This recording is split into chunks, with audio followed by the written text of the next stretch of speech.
Hello there, everybody. It's me, Garrett Kidney, the co-host of You've Got to Be Kidding Me on the Voices of Wrestling Podcasting Network. And I am Liam Jones, my full name, and I'm also a part of the Voices of Wrestling Podcasting Network as a co-host for You've Got to Be Kidding Me. We are a TNA history podcast that covers TNA 1 month at a time. We cover all the drama, all the matches, all the Vince Russo nonsense you could ever want in your life. Have you heard of TNA? I bet you have, but would it be funnier if two people made jokes over it the whole time? Probably. So if that sounds like fun to you, check it out on this very Voices of Wrestling Podcasting Network, and Liam will do bits and whatnot. Hello, do you like New Japan Pro Wrestling? Are you a Shin Nihon freak? If so, check out the Super J-Cast with Joel and Damon on the Voices of Wrestling Podcast Network. And even if you fucking hate New Japan Pro Wrestling, listen to the Super J-Cast anyway. Not just for our great show reviews, analysis, and pastrami sandwiches, but there's also usually some dick jokes somewhere in the obligatory opening 30 minutes of absolute nonsense we chat about every single week. That's the Super J-Cast for all the best talk about New Japan Pro Wrestling, crisps, and pornography. This podcast is a member of the Voices of Wrestling Podcasting Network. Visit voicesofwrestling.com to hear the rest of our great podcasts, as well as show reviews, columns, opinions, and updates across the world of wrestling. To the highway in a brand new day. Gotta let it go. So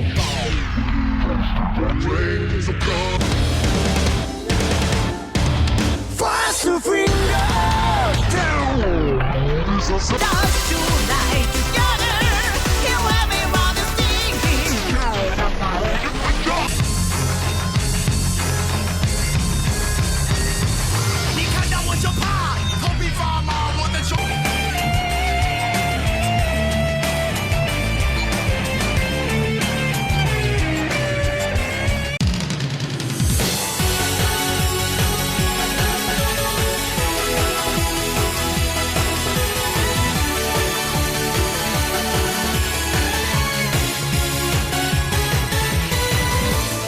Welcome back to Open the Voice Gate for October 10th, 2023. We are members of the Voices of Wrestling Podcast Network. You can find us on the Voices of Wrestling Podcast Network feed or on our own dedicated Open the Voice Gate feed on all podcast platforms and applications. You could follow us on Twitter at Open Voice Gate. If you'd like to donate to the show, click the link in the show notes. It'll take you to our redcircle.com landing site. You click the red boxes to sponsor this podcast, and you can set up a one-time or recurring donation. No obligation whatsoever, but we would like to thank all of our previous donors.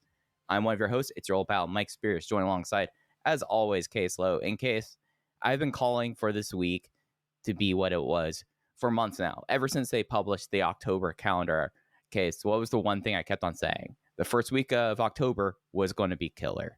And guess what? We're through it.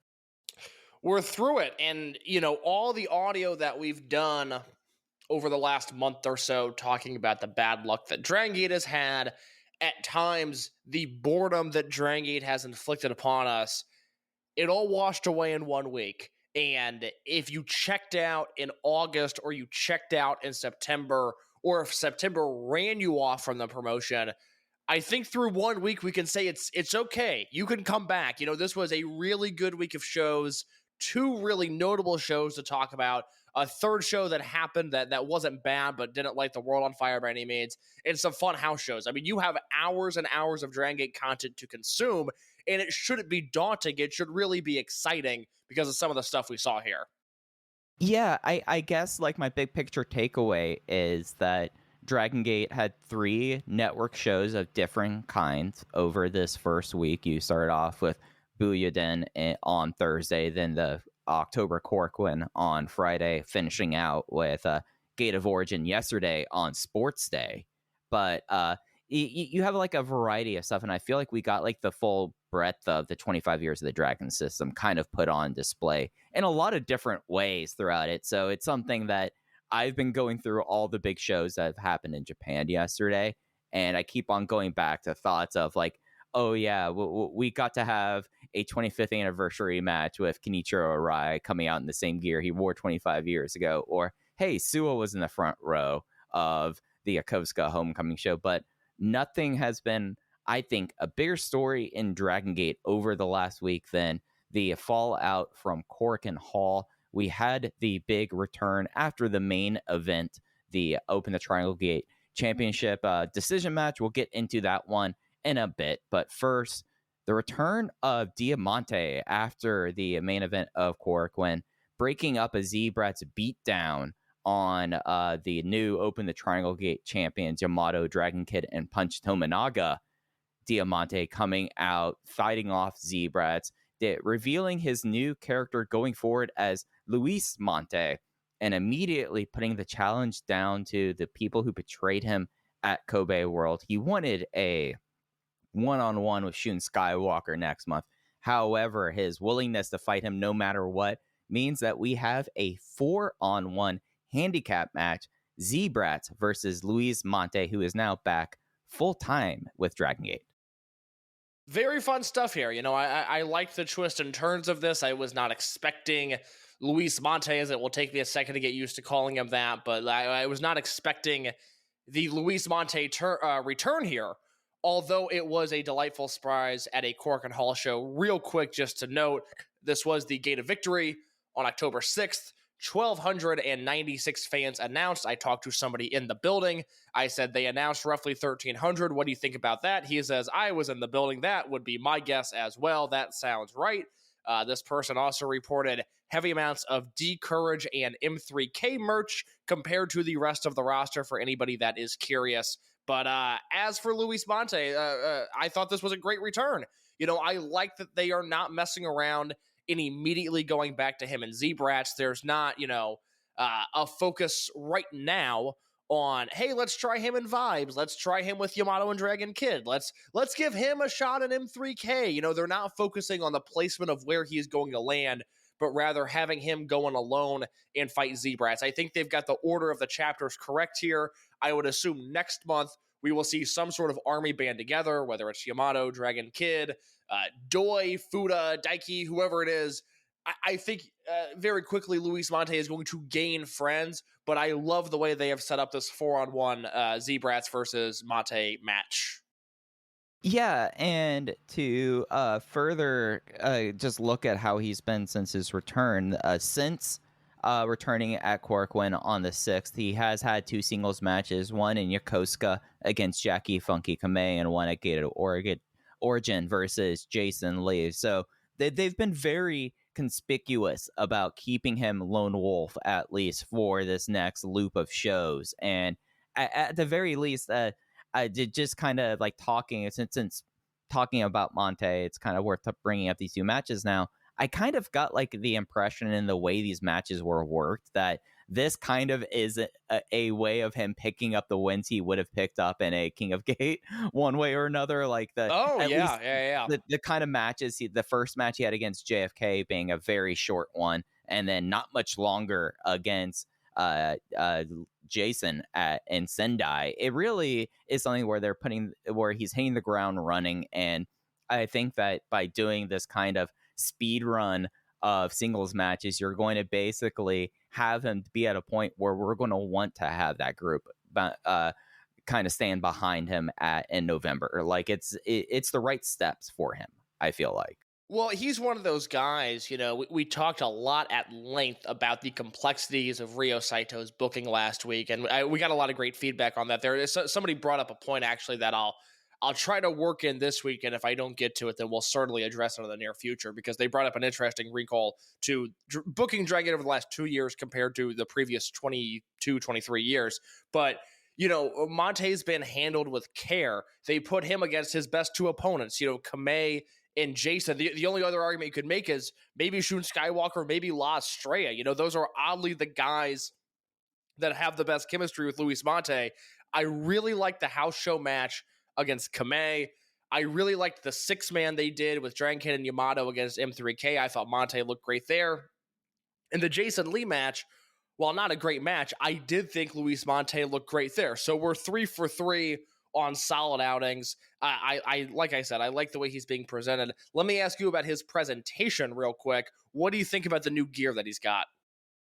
All right, so they've got to do something about his boots, right? Like, he clearly does not like his boots. And it's like, it was very noticeable in the Jason Lee match where like he had to like stop like partway through one of his sequences to like re-snap his he has basically motorcycle boots, like quarter up boots that I get the effect. Everything else about his look, I think, is cool as hell. They've kind of just added in some embroidery on his shirt and pants, and he has a very tight jacket that he makes his opponents take off for him, which is a great gimmick.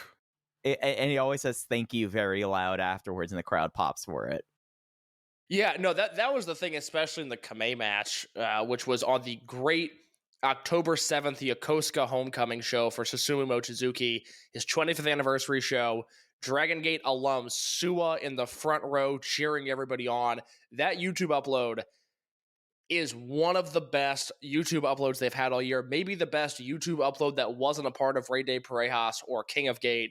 And that Kamei match was a lot of fun. And Mante was very, very over. I mean, they have something here. It's really, it's, you know, a gift and a curse. And I'll talk more about this in just a minute. But, you know, the injury of TN is such a bummer for a number of reasons. It mirrors history a little bit the more I thought about it throughout this past week.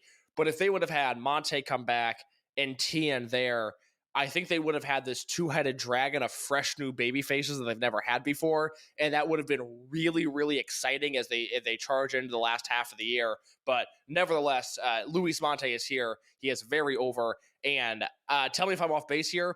I think he kind of looks like Michael Jackson now. It is a little of that. It is all I can see is that he kind of looks like Michael Jackson. And it's something where, like, I feel like that there's a vibe very clearly thrown down with it, like a Robert Rodriguez film vibe with him that they're trying to do, or at least that might be what Ultimo is thinking with this. I maybe. Think fair to say, but it is something that, especially like the all black and especially like the bell bottom and then like this, it is kind of like early 80s Michael Jackson. Yes, exactly. Yeah, no, but he looks great. You know, he's getting those swoons, he's getting those high pitched cheers that you would want from, you know, essentially a hunkable babyface. So I think they've done quite well. You know, I'm looking forward to seeing what he's going to do over the next week as I sort of forget what he's doing on Kobe, but I want to look that up real quick because we have the Kobe Sambo Hall show, and hopefully, you know, back at home base, he's able to hit the ground running there. It's a Kobe Art Center show. I apologize. And boy, what a match. It is Dragon Kid and Punch Tamanaga versus Luis Mante and Naruki Doi. I mean, speaking of Punch, should we just jump into Punch? Let's rip the Band-Aid off. We might be in the era of Punch Tamanaga, ladies and gentlemen, as coming out of the 10-6 Korakuen Hall show, the new Open the Triangle Gate champions are Yamato, Dragon Kid, and Punch Tominaga, as it's Punch Tominaga in the three-way match getting the final fall after a Frankensteiner of the Almighty to eliminate the Gold Class team. Punch Tominaga gets the punch clutch out of nowhere on Yuki Yoshioka, of all people. For the first time in his career, Punch Tominaga is Open the Triangle Gate champion. In case it is something that we kind of like have to appreciate and kind of take our hat off to like what has been done with Punch Tominaga, or like embracing of Punch Tominaga over the last week, I feel like. Mike, you know what we got to do. This was a segment that was well reviewed, well loved 3 years ago, aka the last time I gave a Punch Tominaga match 4 stars or higher. Can I go through the list of the definitive 4-star plus Punch Tominaga matches in his career? Absolutely, please do. All right, I'm gonna go through these one by one. Stop me after each match if you want to share anything about them. Of course, Punch has a history in phenomenal Open the Triangle Gate Championship matches. Just 2 months after his debut, after 5 years in the dojo, 6 or thereabouts, rounding up to 7 maybe. November 19th, 2011, Chihiro Tamanaga, Gamma, and Sachihoko Machine versus KZ, Naoki Tanizaki, and Naruki Doi, one of the all-time great Triangle Gate matches. And the magic of Doi darts was born that night. Amen. We go 18 months into the future, August 1st, 2013, unit dissolution and loser loses mask or hair, 5-on-4 handicap 2-count rules match. This was Akira Tozawa, BB Hulk, KZ, Mondai Ryu, and Yamato versus Chihiro Tamanaga, Cyber Kong, Shingo Takagi, and Super Shenlong. Akatsuki versus Mad Blanky. Oh, just one of the best unit disbands matches of all time. Now, that is not necessarily due to Tamanaga, where it's a Triangle Gate match was, but He was there. August 30th, 2013, Eita, T-Hawk, and UT versus Masato Yoshino, Ryotsu Shimizu, and Chihiro Tamanaga. That was the Millennials landing in Kobe. That was very exciting. July 3rd, 2014, Punch Perm contra Punch Perm, Kotoka versus Chihiro Tamanaga. Maybe not a 4-star match, but it is the match that turned him into Punch Tamanaga, and it is a lot of fun. Yeah, I think that is the sliding doors match of, we look at how Kotoka and now Punch Tominaga have gone since then. I think that both guys would take that result now. Like, yes. Kotoka, like, advertising, opening his 13th and 14th gym of the year of this, and then Punch Tominaga is actually somewhat beloved. In a weird way. August 7th, 2014, no DQ match, Punch Tamanaga versus Shima. This is a match in which Punch Tamanaga beat Shima pretty definitively, and it was shocking to everybody. He beat him like he owed him lunch money. That's fascinating. That's Dangerous Gate 2014. That's on the network. That's a very interesting match. We also have December 16th, 2014. This was a Doi Darts match. Shima, Araken, Tamanaga, Yosuke Santamaria, and Yuga Hayashi versus Kanda, Saito, Fuji, Gamma, and Sashihoko Boy. That was the match that we all fell in love with Yuga Hayashi, now known as L. Lindemann. Any fond memories of that, or do you want me to move on to the next one? I think that was the start of Mr. Doi Darts Yasushi Kanda. We can move on. August 16th, 2015. Akira Tozawa versus Super Shisa versus Punch Tamanaga in a Brave Gate match. You have Tozawa and Shisa, two of my favorite wrestlers ever, and Punch in that one. I don't remember much about this off the top of my head. Yeah, this was during what I think we could talk about Brave Gate in a little bit, but this was not the title switch, right? Or because the title switch was him and no, Tozawa was defending the title here. Right. But the title switch had Tanizaki involved in it, right? Yes, because the title went to Kotoka. Mm-hmm. Yeah. Yes. I'll lump these two together here real quick. Shima, Dragon Kid, Eita, and Takahiro Yamamura and Naruki Doi versus Shingo, T-Hawk, Lindemann, Mondai Ryu, and Punch Tamanaga. That is Overgeneration versus Berserk. And then you have Berserk versus Jimmy's in a unit disbands match from that September. Lindemann, Shingo, T-Hawk, Takashi Yoshida, and Punch Tamanaga versus Genki, Kanda, Kness, Susumu, and Saito. Two matches that Punch is involved in, but he is the least important of all the guys involved in those matches.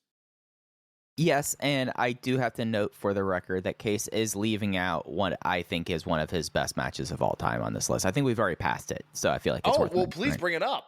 Oh, this was the Twin Gate match with Gamma and Punch at Final Gate 2014. So the last time we did this segment was August of 2020, and we had the same conversation then. That is not only not a 4-star match, that is like a 2 3/4 star match. It's tremendous. What was that? Was that Final Gate 2015? Yeah. Okay, I reviewed that for the site then because let me see what I've got here. Because I know I reviewed this show. Yes, Final Gate 2015. Nozawa is on this show. Opening matches: Lindemann, Kaito Ishida, and Takahiro Yamamura versus Don Fuji, Yosuke Santamaria, and Nozawa Wrong Guy. Let's see. Twin Gate match: Yamato and Doi versus Gamma and Punch. I gave this match 3 1/4 stars. See, it's not outside the conversation that this match is a 4-star match. I think that's a leap. I think it is a leap, my friend. I mean, we usually don't argue about a 1/2 star, but 3/4, is it really that far? I think it is, but that is, you know what? That's a good viewing project for everybody. That is on the Dragon Gate Network. It's Final Gate 2015. I don't know if it's cut up or not. I don't know what that network broadcast looks like, but please, if that's on there, go watch it. Yeah, let's do a poll in the Discord over this match. If we're going to add this one to the list, we'll get the listeners involved. There you go. Yeah, get into the Open Voice Gate channel, and I don't know, thumbs up, thumbs down the show post on the Final Gate 2015 match being added to the canon of Punch Tominaga. I think it should be. Okay, interesting. So those were 2017, 2018. He's got 3. This was a good year for Punch. It was Saito, Fuji, and Kness versus KZ, Susumu, and Punch at Korakuen Hall. And then 2 months later, Willie Mack, Don Fuji, and Ryo Saito versus KZ, Genki, and Punch. Those two were really good, as well as the RED versus Natural Vibes match, the debut of Kazuma Sakamoto, Ben, Big R Shimizu, Kazuma, Yoshido, and Kanda versus KZ, Genki, Susumu, Yashi, and Punch Tamanaga. You notice a reoccurring theme here. This is why we're going through this entire list. Yes, he's crucial in the Doi Darts Triangle Gate match, the first match on the list. Yes, he's crucial in him versus Kotoka and him versus Shima. And then you start getting into these multi-man matches where he's there because he's in the unit, but he's not really important to the grand scheme of things. Is that a fair assessment? Very much so. Final match on this list before we go back to Cork and Hall. The last time we did this segment, August 9th, 2020, perhaps the last great speed muscle match in history, other than their finale, I guess, because I just remember they teamed together in their last match. Yoshino and Doi versus Jason Lee and Punch Tamanaga. This was a very, very fun punch match. We're talking dog days of the pandemic. I believe this match was in Osaka, and it just blew our minds. It rocked our world. We couldn't believe how good it was, and that was 3 years ago. And that leads us here to this match. Open the Triangle Gate Championship, vacant Triangle Gate belts on the line. D-Courage versus Gold Class versus Dragon Kid, Punch Tamanaga, and Yamato. And as Jay so thoughtfully put it, Dragon Gate put 8 of their best wrestlers in the ring in this match, and it was Punch Tamanaga who became the superstar. A marvelous job by everybody involved.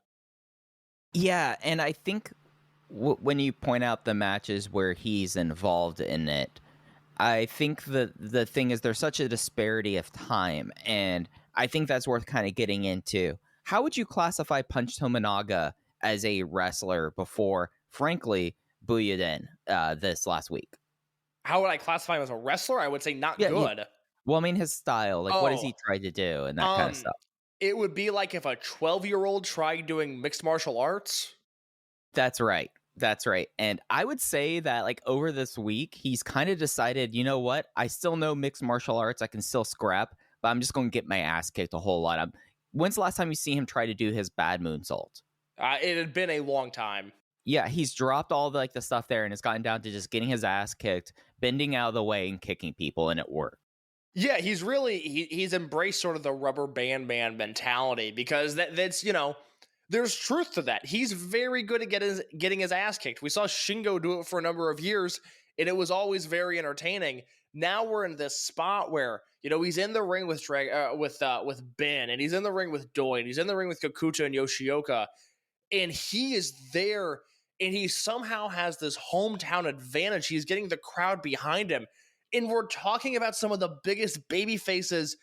Forget Dragon Gate. We're talking about some of the most successful baby faces in Japan. And this crowd flips and they get behind Tamanaga and everybody rolls with it. And it is just one of these matches. Dragon Gate has such a high bar. The floor for Dragon Gate is still so high. I mention this all the time. A 6-man tag in Kobe, let's say between Vibes and D-Courage. That match is, we watch it, we go, okay, it's good, on to the next one. We move on with our lives. That same match happens on Raw or even at this era of Dynamite. People would lose their goddamn minds. Dragon Gate matches blend together because oftentimes they are so good. And this is one of those memorable matches that you and I are going to remember at the end of the year, at the end of next year, and 5 years from now. It was a moment when Dragon Gate needed it most. Yeah, and it's something where it's an awareness of themselves in this. Having the 3-way 6-man, I'm always very adamant for them to always do this, because this is something that within the Dragon system, they have made this kind of match their own. Yes. They have made this the trademark, more so everyone, that's kind of the sad thing about the Ring of Honor 6-man is that everyone thinks that's the Dragon Gate match. It's kind of Dragon Gate's match, but really it's the 3-way, the 4-way, and doing it that way. And putting them in this kind of match and in this kind of stakes, given everything, and just putting the level of trust needed to have this, where really throughout this match, it was we've seen now D-Courage for 20 months now. We know that it's usually Dai is the one who takes the heat, and then one of the other two will be the heaters, and that happens. Moving D-Courage out of that position is such a bold move, just in of itself, because as you were saying about people who were at the show, Courage still are the main characters of Dragon Gate. It still very much feels like their promotion, even though I think we have less days ahead of Courage than we do have behind them. But it's they realize that in this kind of match with this kind of context, you can throw Punch Tominaga in here and make it his night, and you're able to put Courage aside. And Gold Class, like, we walked into this thinking like, oh, it's got to be just put the belts back on Gold Class, and I don't think that would have been the right decision now. Like now that we see how the crowd reacted to Punch Tominaga and this, I've been trying to figure out what to call this trio case, because you can't call them X high end because Punch Tominaga wasn't a part of it. Can you call them? Go ahead. You can't call them Trueborns because DK is Toryumon First Class. Like it's one of those things that like these. I don't think these three have ever been in the same unit together at the same time. No, because Dragon Kid wasn't Akatsuki, and he has been heel since. You got to call them higher end. They're a better version of high end. Honestly, if we knew like this was the Punch Tominaga that we could have gotten in high end, and you were to tell me that in 2021, I would think, Case, that you broke Edge. But I would think like, okay, at that point, yeah, give him Punch, give him a fall post at least. But instead, like now you have someone that continuing that. I guess on to like Gate of Origin, the Triangle Gate match against Shun, Kai, and Hyo, playing on the same playbook. And it's something where we have seen in this company, and especially a lot recently, that things can work well for one night. And then afterwards, it's like, well, that was a one night thing. It does not feel that way, at least with how Sendai was responding to this higher end team coming out of this, even though I felt like that match was much more to the Punch Tominaga standard than the Cork and Hall match. Well, first of all, astute listeners will remember last week I said that there's a real chance that this team wins the trios belts, and I should have doubled down on it because I did not know the result going into this match when I watched it, and as soon as they came out of the curtain, I was like, oh my god, they're winning this. Like, it made too much sense, and we kind of debated, is it going to be Gold Class? You were a little heavier on Gold Class, and I had a feeling deep down inside that they could come away with this, and I did not want to listen to my gut, but I should have. But nevertheless, I think the shelf life on Punch here is short. They've got their first defense. I certainly do not see this team, nor do I really want this team having more than, say, 3 defenses. They've served their purpose. They got their big moment. They got the follow-up. We can now move on to something else. We have their, I don't want to call them a transition team, but because they're not. They serve their purpose, and now let's foist the belts onto somebody else here. So well done. I do want to mention also, I have 7 Courage trios matches, Daya, Kakuta, and Yoshioka at 4 stars or higher this year. That is as strong of a trios year as any Dragon Gate trios team I can ever remember. And they will probably never have the Triangle Gate. It's crazy. Like, that is sort of, I don't know. I'm wrestling with this a lot right now as we sort of approach the end of the year. I really don't know how to rate Kakuta on a most outstanding or, an FSM 50 type deal, because he's taken a hit from a public perception standpoint. He hasn't had the great singles matches in the second half of the year that everybody wanted him to have. He has almost 24-star matches this year, though. Like, he is still one of the best wrestlers in the world. Yeah, I think it's something that, at the very least, I think his most outstanding candidacy, although, like, you can't say that he's been putting in A+ work as a singles champion. I think the rest of it, like, is at such a point that, like, he still definitely deserves merit or consideration for most outstanding. MVP now, I think that's the one where you're really... I know that there was a point where I said, like, what if he's a third place vote there? I don't think that's the case.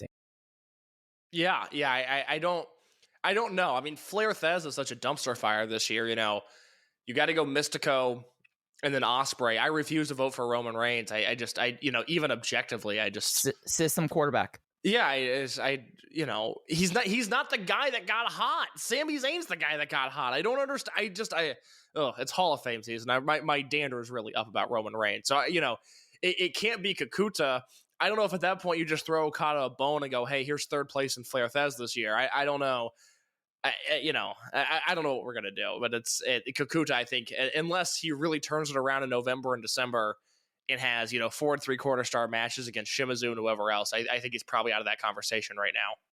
Yeah, and it's something where, so I want to talk about how long this reign goes, because you raise an interesting point there, that you see this not necessarily being a belt pillow scenario, but kind of being like a short-term run. I am prone to agree with you on this. I just think that you look at this and everything else within the company right now, it's just like that we're starting to see a little bit of misfires with Z-Brats. We're starting to see certain things with it that, like, it does kind of feel like whatever unit can kind of come out of whatever mess is going to happen. And then it's, when does this shakeup finally end? Is it going to end up being Mante and whoever stands behind him if finally being the Triangle Gate champions? Is that going to be kind of the solidifying reign? But I could see this, maybe I would say my over under is that they drop the belts at Final Gate. I think they get, you put them through Osaka because you get Yamato and Dragon Kid on a good part of the crowd there, and a good point in the card, and then you drop in Fukuoka, I feel like. I think they probably lose it a little bit sooner than that. I think they probably drop it the Hokkaido triple shot weekend in early December. That's a good pull. Because that could headline a show, and it's absolutely. It's probably Mante and Kagetora and Doi, or Mante and Kagetora and Kondo. I mean, I think that's the direction they go. I think that's the right direction to go, and it's just whatever they want to do, whoever they want to saddle him up with. But I would assume that's the direction we're going here. Yeah, I'm with you on that. Any other Triangle Gate thoughts before we look at the other title that had some ramifications over the weekend? Well, I'm going to call an audible on the run sheet real quick, if you don't mind. Oh, please do. Can we run down the rest of this Korakuen show? There's just a lot of things I want to talk about on here. Yeah, absolutely. So this Korakuen show was on the 6th. I don't have to say anymore that it's going to be up on the network until X now, because these shows are on the network, baby. Yeah, they're up here into perpetuity. I guess, do we want to lead off talking about Jay and Ho-Ho's conversation in the pre-show? Take it away. Yeah, take it away. So Jay mentioned this on Twitter. I think he said this on the 5th, but to open up the Korakuen Hall shows, for those who don't regularly watch Dragon Gate, that's usually the rundown with the Japanese announcer Ichikawa, with whoever is going to be with him on the call for the first match. It's about 15 minutes that they go live before wrestling happens. Jay made mention that he was going to kind of go through the overall injury report and kind of situation, state of the company going into this Korakuen Hall show, and he led off with a injury report. And what I'll do is I'll read off everyone and kind of the summation we got, and I'll let you comment after that. Yep, go ahead. All right, so first and foremost, Minorita has had his ACL surgery. He tore his ACL a couple months ago now. Now that we look at it, or it feels like a couple months ago, it was in reality soon after Dangerous Gate with an ACL injury. We expect a long absence ahead of him. Yeah, that's not good. I hope he gets better. I hope he's, if he's half the wrestler he was before the surgery, I think that's a win. But since he came into this promotion, which was 2 years ago almost exactly, he's been a constant source of entertainment. He's been a focal point really since his debut. And I think these cards are going to suffer to some degree without him. I missed him on Buyuden. I really did. Yeah. And the second Buyuden show that he was on, I fantasy booked 12 months of Minorita in my head as 2006 Perk Angle in my head. I was like, that could be him. If he wanted that future, he could have it. Just call him the Pitbull. Oh my God. The shirts I'd buy, the pro wrestling tees, bootleg merch I'd buy. Oh, Lord. Baby. But I think it's something with him, with the ACL and that kind of surgery, and with him. It'll be interesting to see how he comes back and who he comes back as. I think, though, that it is something that I think he might come back as Minorita, and there will be some resolution there, and then we'll see where he goes from there. But that's going to be way off into the distance. It's odd. His character is tied into the unit that he was in. I don't know what you do with that. I don't know if you just stick Gold Class out and try to hope that they're relevant a year from now. I don't know what you do there. Yeah, but that's not a problem that GM Ryo Saito has to solve today. We'll see where things are when he is back. The other gold class injury, BB Hulk, he was pulled from the Triangle Gate tournament due to a leg injury. He's basically day to day. He's walking around. He did not appear on the shows this weekend, but I would basically, if I was doing an NFL style injury list report case, I would put him last week at day to day, and now we'll see when he pops back up on cards. I don't believe he's on this weekend's Kobe shows. No, I don't believe he is either. I mean, this happens every year with Hulk. I'm used to this now. I assume he'll be okay and he'll bounce back. But this is just, it's the yearly BB Hulk, oh, what are we going to do with him? He's hurt thing. So he is back. He is back. He's in the opening match. It's okay. Shimizu, SMJ, and UT versus Minoura, Ben, and Hulk. So he is already back. So we upgrade that to probable at that point. Yes, there you go. Yeah, Kaito Nagano, of course, was hurt on the shows last week. Fell down. It was landing off of a drop kick in the dying moments of the Triangle Gate tournament match. Separated shoulder, and we know how those go. I just now anticipate we'll revisit Kaito Nagano next fall, basically. Yeah, it's a real bummer on that one as well. He's another guy who debuted really strong, sort of fell into a lull there, I thought, and then it seemed like he was getting his mojo back, and right when that happened, again, such a silly injury. He throws a drop kick and just lands bad on his shoulder, and now we're in the spot we're in.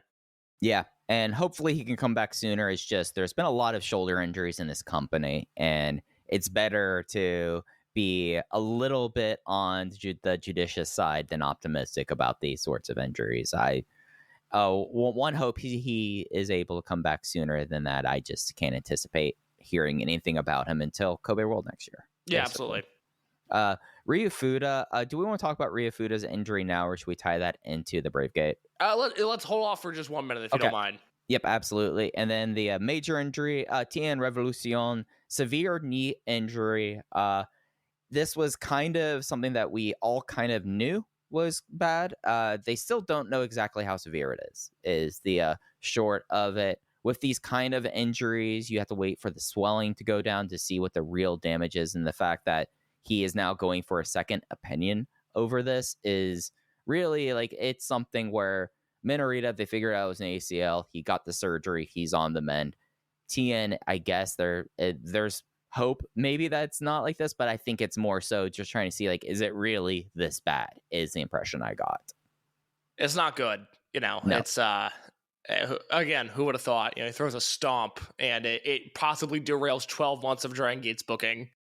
Yeah, but those were the 5 that were mentioned. Again, we'll talk about Ryu Fuda after we're done going through this Korakuen Hall show. Just from top to bottom, this show kind of between the Triangle Gate match and the main event, and at least for me, the match of the show for me was the opener. Okay, so I thought that was I thought that was the real stuff that I was missing out of in September. This was just what a top to bottom traditional, but the magic of Dragon Gate is still there kind of show. Well, it did everything you would want it to do. You had nostalgia. You had, great performances from rookies, and you had the guys that matter right now shining bright. You hit really all 3 paths there. And let's talk about this opener real quick. Masaki Mochizuki and Mochizuki Jr. versus Don Fuji and Yoshiki Kato. They go to a time limit draw in the opener. And, I said this to the person that I talked to that went to this Korakuen show. They're not a super in-tune Dragon Gate fan. This is a definition lapsed Dragon Gate fan. And they were telling me, I had never seen Junior wrestle before, and they were blown away at what they saw. Just the way he carried himself, his movements, how quick he was. And I will continue to say it. I think the larger wrestling media and the tastemakers that matter, I think they're all really behind on him. And, what sort of currency is credit? It's hard to really define. But when we talk about wrestlers under 30 years old, and in his case, he's under 25 and still well under 25, he might not even be 20 yet. I think he's 19. He turned 20. He is now officially an adult in Japan. Oh, great. Yeah, great. He turned 20. He's all grown up now. I don't know what else this guy can do. It's just people are not paying attention. And Voices of Wrestling did the great 30 under 30 this year, and I did not disagree with a lot of the results, but the fact that I was the only person on that panel to vote for Mochizuki Jr., I think is a disgrace. And I think if we were to vote 6 months from now, I would be maybe one of 2 people to vote for Mochizuki Jr., and that's just simply not enough. He is not only one of the best wrestlers under 30, I think his pedigree this year, while he's been healthy, he's as good of a Dragon Gate wrestler as there is. And he's had a really interesting week. Like, this match was only kind of a step of it. There was the trios match with the Dragon Gate Future Kids, him and Kato teaming along with Ryoya Tanaka against the Noah rookies, and then busting his nose up there, and now he's just bleeding in every single match. Like, Don Fuji punched him in the face like within the first 30 seconds, knowing he was going to get blood immediately from him. And it worked. Like, it is something that eventually he's going to have to probably get that nose taken care of for his own sake. I mean, it was something that I noticed, at least in Sendai, a whole lot of mouth breathing. I think that nose is pretty messed up, but it is added so much, at least in this stretch of shows. They had 6 shows in 6 nights. Probably not the best thing for him, likely to be wrestling with a broken nose this long, but it has added something to him. It is something where I now really know that, and I anticipate that if Mochizuki Jr. is in a big-time match, not only is he such a big-time player that he is someone that never has made a bad step in his year career in main event spots or really in important spots.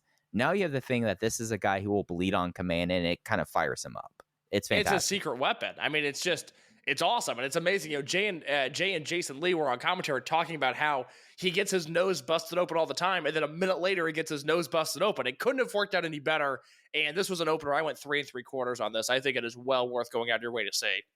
I was 4 1/4, and part of that is Yoshiki Kato is back, and he's making up for lost time. It started at Buyuden, especially with the way that he was really just like not being fazed by any of what the Arc could throw at them. It continued in this match here. Just, he was really getting the better of Mochizuki Sr. throughout this match. And it's nice to see that, like, this is a guy that Jay talked about. He woke up and he couldn't see one day. And he essentially lost 6 months of his career due to that. And now coming out of Korakuen, and then as we get to this trial series he's going to have, I find that he's become, over a period of the week, like if Punch Tominaga was the main character of Dragon Gate over this last week, this first week of October, I think 1B has to be Yoshiki Kato. I'm really intrigued by Kato in the ring right now because he looks very good, and he's also still very protected. And I don't mean that as a knock. I think it's wise the way that they're using him, because I don't feel like he's doing a lot of complex things, because I don't think he's ready for it. But he's not, think about the matches that he's booked in. It's not like he's in a bunch of fast-paced trios matches going at it with KZ or with Doi or with Daya, doing the complex, the quote-unquote Dragon Gate things. He's in these tag matches and he's in these singles matches, and they are worked animalistic. He's almost more like a Big Japan strong wrestler than he is a Dragon Gate wrestler. I think it's a plus. I think it makes him stand out. And I think as time goes on, he'll find that footwork, he'll find that timing that lets him do those Dragon Gate things. But for now, it's so delightful because it's just different. It's just different from what everybody else is doing. Yeah, and should we, I guess we've already audible the one. Should we talk about the series right now? Yeah, please. So Yoshiki Kato, after this match, he wants to take things and he wants to make that next step forward and make up for lost time. And in doing so, this brings out GM Ryo Saito, who's more than pleased to do this kind of thing. And we have a 5-match series for Yoshiki Kato now. It started in Sendai with Big Boss Shimizu, and it's going to be continuing throughout this month. And it is coming up in Kobe. He has, on this doubleheader, he has Yamato on the 14th. He has Shun Skywalker on the 15th. And then next week, the next weekend, and across Fukuoka, their traditional double shot, Benkei and Masaki Mochizuki. And at least through the Shimizu match, it's very interesting the way that they are kind of thrusting him into this, because you're absolutely right. He is protected in a way that is not dissimilar, but on a different scale than Benkei was in 2017, 2018, especially when you look at the fact and the similarities between the two of them. There's a lot, and it played off with Benkei. It is something that when you have someone like this who is so different from the rest of the roster, your tendency would be naturally, oh, I want to highlight the difference and make sure there's a lot of Yoshiki Kato. That's a disservice to someone like that in this stage of their career, especially after losing those 6 months. And at least through Sendai, he loses to Big Boss Shimizu by the Utebi, his falling splash, not the Big Boss press. We got a different kind of match coming out of this. And it's something that I think that for Kato is going to only pay off for him long term, especially like when we're looking at Mochizuki and Benkei in one day. That's a big night for Yoshiki Kato, and I think that we'll know a lot about him by that day. Well, the whole series is set up really well because we had the Shimizu match, and that match wasn't, great by any means, but it also wasn't bad. It was, again, a showcase and sort of an exhibition of where Kato's skills are at by now. My guess is Yamato probably grapples with him a lot. I think we get an interesting Yamato match this weekend. And then the Shun match, which I am just over the moon about. I can't wait to see what that looks like. And then, he'll get a bang bodies with Ben, and then he'll get his shit rocked by Mochizuki. I think this will be a very successful trial series. He won't win any of these matches, but he'll get accomplished, sort of the next step of his career. Yeah, and at least, like, through the Shimizu match, like, just to touch on it here, it's something where it was, the overall thing was, will Shimizu take this guy seriously? With Shimizu, like, with all the momentum in the world behind Shimizu, with the Dream Key and a title match set up in 3 weeks, how is he going to handle someone who is very much kind of like him? But the idea that now you have someone who's younger and bigger than you, will he take Kato seriously? And we had the moment where Kato came back, and it was enough there that I was like, all right, we got what we wanted out of this match, at least for me. It's going to be really interesting to see what they do, because obviously he and Tien were such natural rivals, same class, two bigger guys, Kato a power junior, Tien a bigger guy who wanted to focus on high flying. And I thought about this in relation to Punch Tamanaga, but I think it can actually relate to Kato too. Mike, we all look at 2005 as one of the best years in the history of the Dragon system. I think it's 2005, 2011, 2015. You want to throw some hodgepodge of 2020 and 2021 in there, I would certainly not argue. The reason 2005 in particular was so great is that at the beginning of the year, unexpectedly, Milano Collection AT leaves the promotion, and this was unexpected. Dragon Gate certainly had long-term plans for him that had to be abandoned, and when Milano left, the booking was just completely ripped apart, and they got really creative and did a lot of really unique things. It's almost a tale of two halves, because the first half of the year through World feels way different than World through December. World through December, it's good, but it doesn't feel like they're flying by the seat of their pants. Whereas January through July of that year, you watch those shows in order, you go, oh my God, what are they going to do on the next show? Every show just seems to take a different twist and turn, and it was all unexpected, and we all knew it was going to be unexpected because of the departure of Milano, a main event player, a central figure in this promotion. You and I both were expecting Tien, and everybody listening, we're expecting Tien to be the main character of the promotion throughout the next 6 months, 12 months, 2 years, whatever it is. We all know now that whatever was planned for him is scrapped. It's gone. And whether it's Kato taking advantage of that, whether it's Punch taking advantage of that, whether it's Tanaka, whether it's Doi, whether it's Kakuta, whether it's Shun, whoever it is, there are going to be people that benefit from Tien going away. And it's going to be really interesting to see who thrives as a result. Absolutely. One person that we can say is taking advantage of it, though, is definitely Yoshiki Kato. Real fun thing to kind of follow for the remainder of October for him. Getting back to the Korakuen show, we had Ho-Ho and Daiki Yanagiuchi versus Kagetora and Mante Ryu. Nasty camel clutch on the Gooch for the veteran squad to win. And then we got into the 25th anniversary matches. Yasushi Kanda versus Genki Horiguchi, and Kenichiro Rai versus Susumu Mochizuki. Yeah, Horiguchi versus Saito, short, sweet, to the point, a very fun match.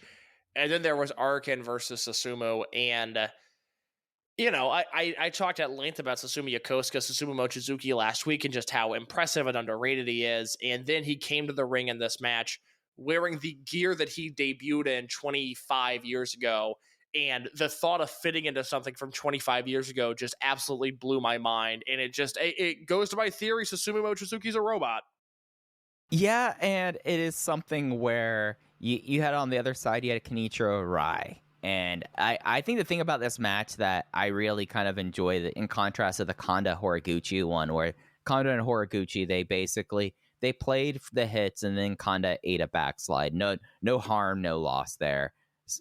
Susumu was going back to the Technic Master. He was doing the rolling knee bar, which I think he should bring back. The rolling knee bar is tight.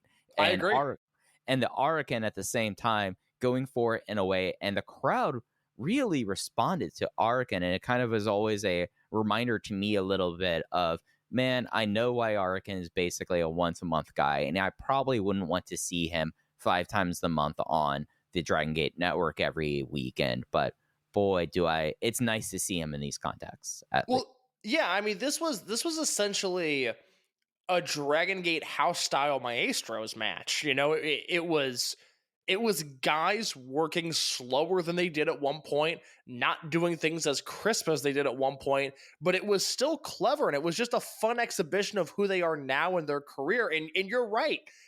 I think this sort of match would suck if it was every Kobe show and every Osaka show and twice in Fukuoka and even every month in Cork, and I don't think I'd like it.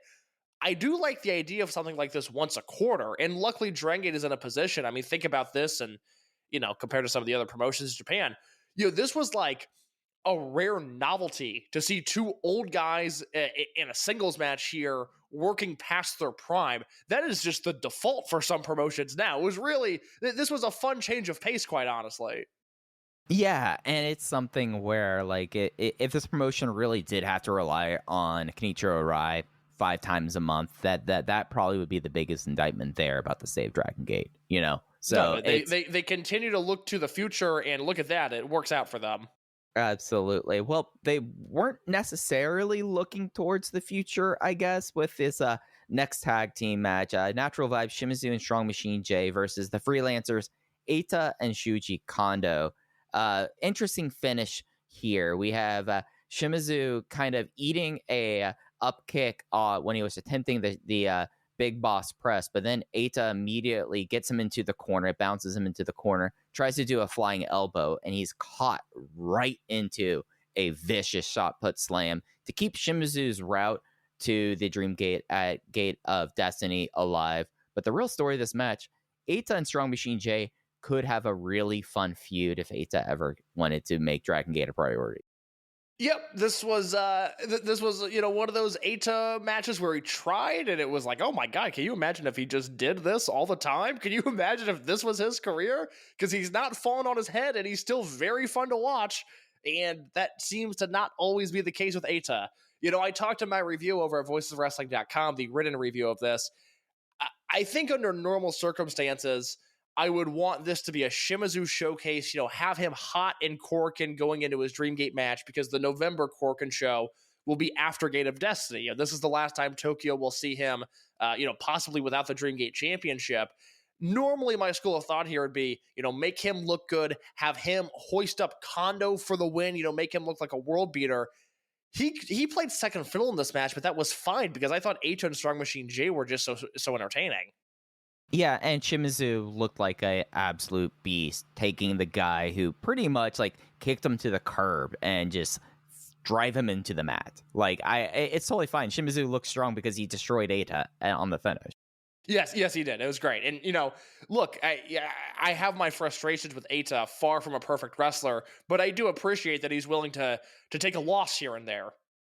I try to keep my eyes peeled for Eita on Sports Day yesterday, the Japanese national holiday commemorating the 1964 Tokyo Olympics. If you're wondering why all those big shows in Japan on Monday, that's why.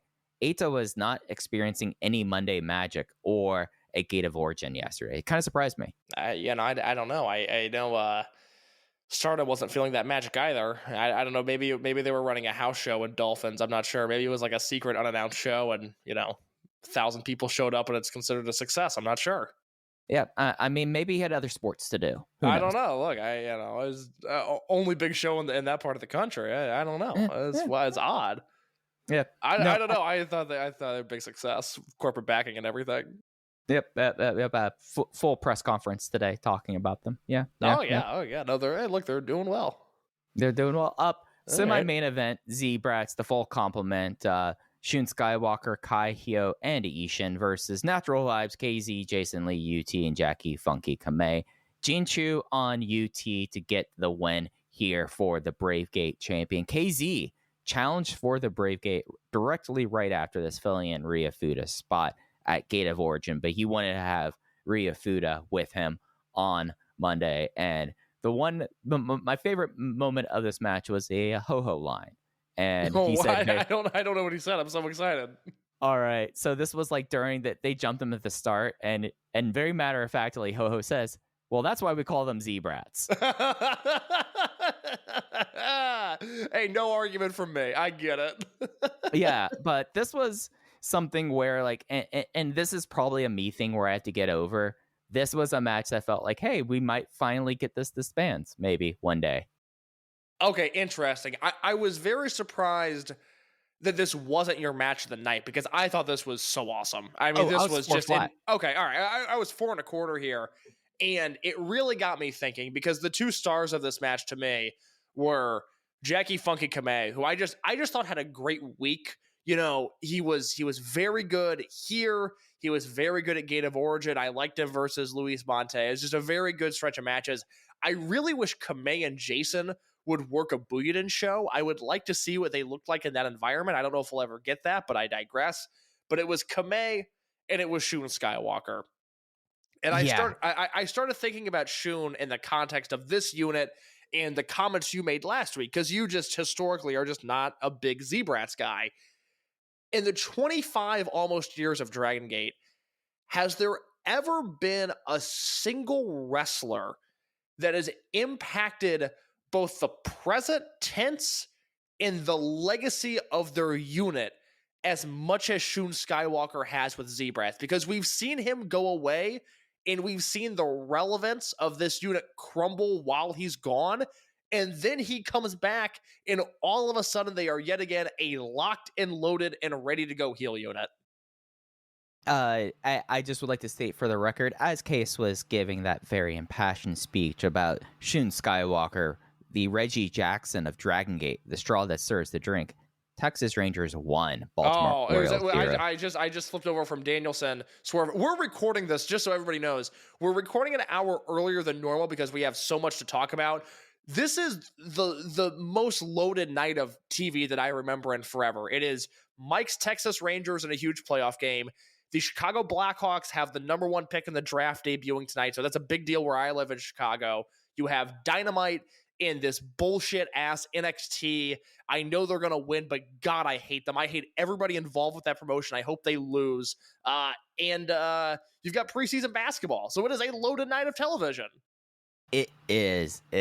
Corey Seager, fresh off of having the Major League Baseball postseason record for walks in a game, just hits a home run. In my MLB The Show franchise that I've had for a few years now, 'cause I'm playing MLB 22 The Show as the White Sox, which is funny because that White Sox team in that game, it's like, oh, Moncada and Jose Abreu and Tim Anderson, these are still relevant players. Like these guys are the future. I've traded them all away, and I acquired Corey Seager, and boy, is he fun to play with in video game form. That is just a guy that has a very wide strike zone and can hit everything. Yeah, it is something that sadly, due to carriage agreements, this is the most I've been able to watch my favorite pro sports team for the year. No, it's good. It's a good system. I've been taking in the baseball with arms wide open, trying to escape my personal prison here, guys. Well done. I'm happy for you. I think this Rangers team is awesome. I really like them, and I hope they do well. Yeah, it's fun until the 6th inning every night for me. Yep. Like that's how it is. We don't need to talk about my other sports team, what they did this week, but Yeah, I've been meaning to ask you about that privately. Can we talk real quick? Can I get your thoughts just about whatever the fuck NXT is doing tonight? Because we haven't talked about this. Yeah. Spears Ovation hat on right now.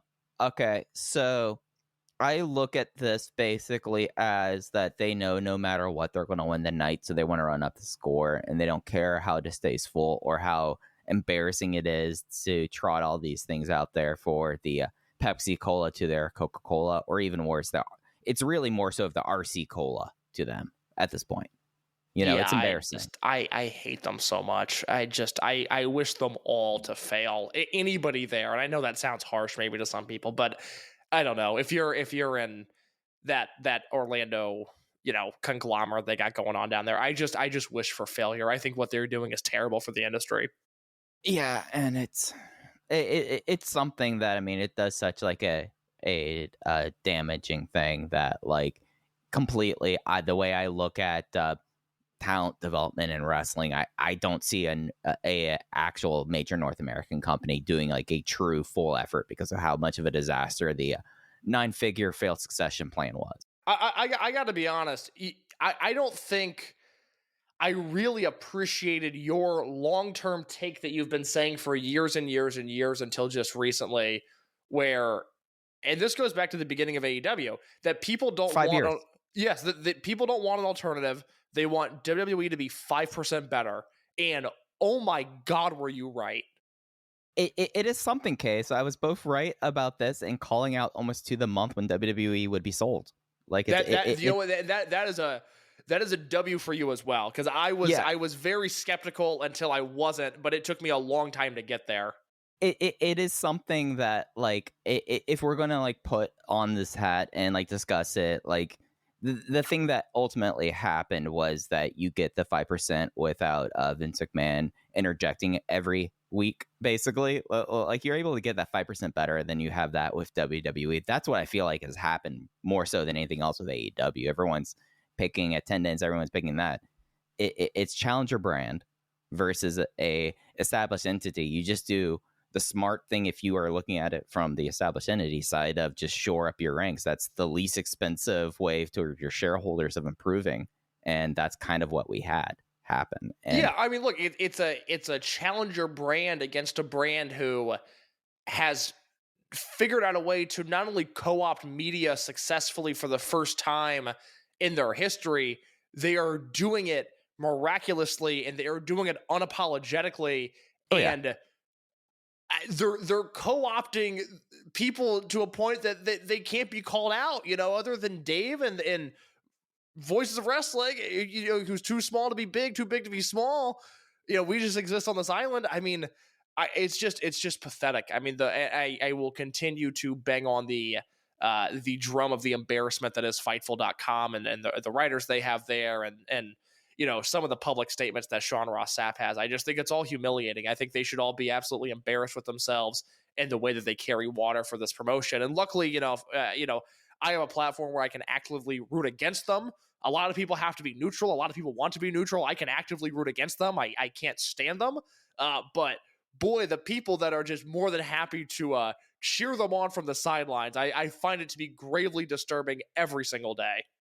And like the thing, like, not to hammer the point like way too much and get really smelling my own farts. People have to realize that AEW has accelerated themselves to essentially be WWE, that we ultimately don't matter. So you're carrying water for a corporation that, no matter what, if you look at the 10Ks, you listen to WrestleNomics and you go through it, you are not the marketed property anymore. The media don't have to do this because WWE is just gonna make all their money on rights deals, and AEW is approaching that faith too. They're not like direct to consumer, like sports entertainment, pro wrestling, the way that we understood it for the last 115 years of the enterprise, like the entirety of pro wrestling. We've now accelerated to a point where the fans ultimately don't matter as much as making sure your corporations of which you're supplying content to are happy. And it's just, it's one of those things, guys, that like as soon as like I had that scales from my eyes moment, I've just it is now very easy for me to watch these two promotions very dispassionately. Yeah, I always found that part of the WWE business model to be interesting when business was bad, when they were, just bombing house shows, record low TV numbers. And it's like, hey, we're making more money than ever. I was like, this is insane. I can't believe they're getting away with this. Like, this business model. But that's how the system is made. It's just mind blowing. Hey, and I guess kudos to Tony Khan to find a way to get there in 4 years. Yeah. But it is something that, like, I just, like, am at a point, at least with that kind of stuff, that, like, I find it all interesting almost from an analytical standpoint, but, like, from someone who went from, like, covering AEW as passionately as anyone else to, like, now I've just, like, now, other than just, like, seeing how it breaks now, like, I've lost any sort of attachment to it at this point. It's amazing. And that for me has just been the last 6 months. They have pivoted from being what I wanted them to be, and I don't know if they're ever going to come back from it. I don't know. And you know what the sad thing about that is, Case? Yeah, go ahead. The thing is that like them pivoting away for this and essentially RC Cola WWE is, if you look at it from a purely like success-based like decision, like company success-based decision, ultimately the right move. Like, that's the thing that sucks about it, is just like, oh, they did the thing that ultimately just ensures the longevity of the promotion, and it is done kind of in a way that just is a major bummer, I feel like. Yeah, I don't know. I found it so odd when, people like Jeff Jarrett, who is a lifetime failure in pro wrestling, and Jimmy Jacobs, who I like as a performer, but has never inspired me creatively. I think he's oftentimes shot over the moon. And Robert Evans, who I was once a huge fan of, and then it turned out that, I found him to be a creative fraud as well. These people are brought in and it was celebrated, and it became the thing where it's like, well, wait a minute. These people are on a business level, they're lifelong failures. Why is Jeff Jarrett getting a job promoting live events? He's never successfully promoted live events. And all of a sudden, the live event business is down. And people, the whole Jeff Jarrett thing has boggled my mind. I mean, I didn't want him anywhere near AEW. The run, it won me over for like a month, but now he's still around. And now it's like this, to me, he is everything you should be trying to destroy. He is everything you should not want to be. And people, yuck it up. Oh, there's Jeff Jarrett. That's so much fun. It's like, it's not. This is actually, it's a detriment to the thing that you and I are trying to support. It is really, really wild. And it's, I mean, like, it did, like, almost to a point now where it's just like, okay, you're essentially drawing just about what you did when you started. Like that's the one thing about the attendance conversation that I think people are forgetting. They were doing about 3,000-4,000 in 2019. And the whole talk about the buildings and all of that, it's just kind of like ignoring the fact that ultimately they decided just to go pro wrestling accelerationist by hiring people like Jeff Jarrett, who just haven't done anything. It's almost like WWE Nick Khan hiring Jamie Horowitz. Like, there was no reason in the world to hire that guy other than he was your client. There was no reason in the world to hire Jeff Jarrett other than he was been in the industry forever. Yeah, and I think he's, ultimately been a negative force on the industry, so I found it odd that he was hired. But nevertheless, Mike, I was asking you about Shun Skywalker and Z-Brats. Has there ever been a wrestler that you think has impacted both the present day and the legacy of a unit, one specific wrestler to one specific unit, the way that Shun has Z-Brats? Do you have any thoughts on that? I think it's interesting because, like, we went through such periods of kind of closed doors, open doors, that I feel like that there were people that if they were not around in said unit would have had that similar effect. We just never experienced it. You know? Yeah. Like, I would say that late second era Matt Blanky, if Yamato was not around or Doi were not around, like, it does not feel like Matt Blanky in the way, and the promotion felt kind of like that. But like modernly, I don't know. It's kind of tough to think of one. Yeah, my mind went to, and this is such an odd comparison, but I really thought about, like, Arakan and Deep Drunkers. You know, that was the one where it's like, okay, well, this was a legacy defining unit both for him and for the unit. I'm not even sure it's a 1-to-1 comparison, but it's just where my mind jumped. I don't know if we've ever experienced something like this where the entertainment factor of a unit is decided by one guy, because Shun can elevate, the all caps crew, Hyo, Ishin, and Kai. But if Shun's not there, it's just uninspired. And he was back, and luckily he was back because it's yet another great Zebrats Natural Vibes match. We talked many years ago about Masquerade versus RED and the hypothetical comp DVD we could make. I think we could have that same conversation about Zebrats and Natural Vibes now. Yeah, and I would say that at least this comp disc would have some variety, because we'd have that Dangerous Gate no DQ match. You would have the different versions of Natural Vibes throughout the years. Yeah, that's a good point. Yeah, it's something like, I think that Deep Drunkers comp really is apt, because for those who don't know, Deep Drunkers 2009, it was something where when Kenichiro Arai kind of got hurt and fell out a little bit, the person they plugged back into that slot was Takuya Sugawara, and the unit completely bombed. And I would not say that a Ishin kind of led Zebrats was bombing. He just was not as interested as it was with Shun back into the picture. In case, that's Corkin. And I think that was probably, with the exception maybe with the King of Gate finals one, probably one of the strongest Corkins they've had, at least like in the last 4 or 5 months. Yeah, I would agree. It's a super fun show that I would recommend watching from start to finish. I think outside of match 2, which even that was pretty short, this whole show is worth your time. It's really enjoyable. I had 2 notebook matches, one 4.5 and one 4.25 in the main event and the semi-main. I went 3 3/4 on the opener, and Mike was even higher than me. So this is a very good show. Yeah, you average out our rankings. I had 3 4-star matches: the opener, the semi, and the main. It's well worth going out of your way for Jay and Ho-Ho and Jason. And Yoshiki Kato was on commentary briefly too. That's right, yeah. Yeah, Kato. I fell for him there because he was.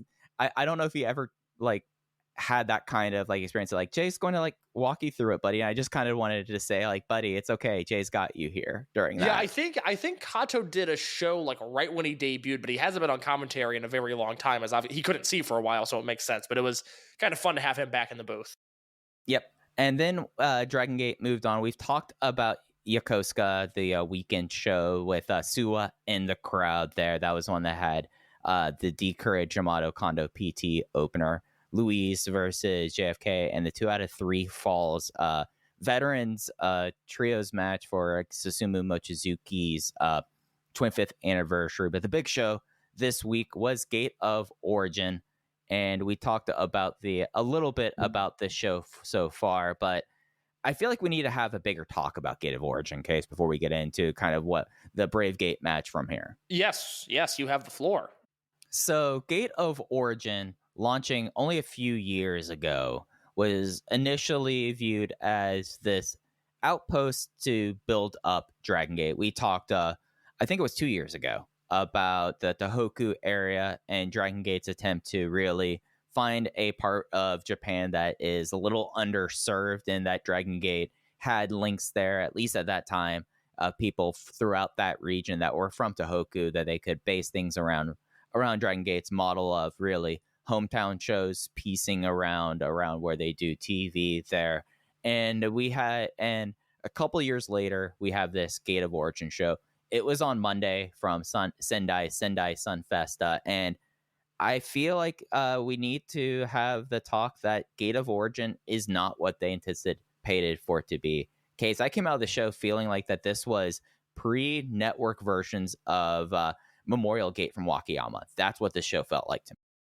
Which, I mean, how would you describe that? Which is uninspired and largely skippable?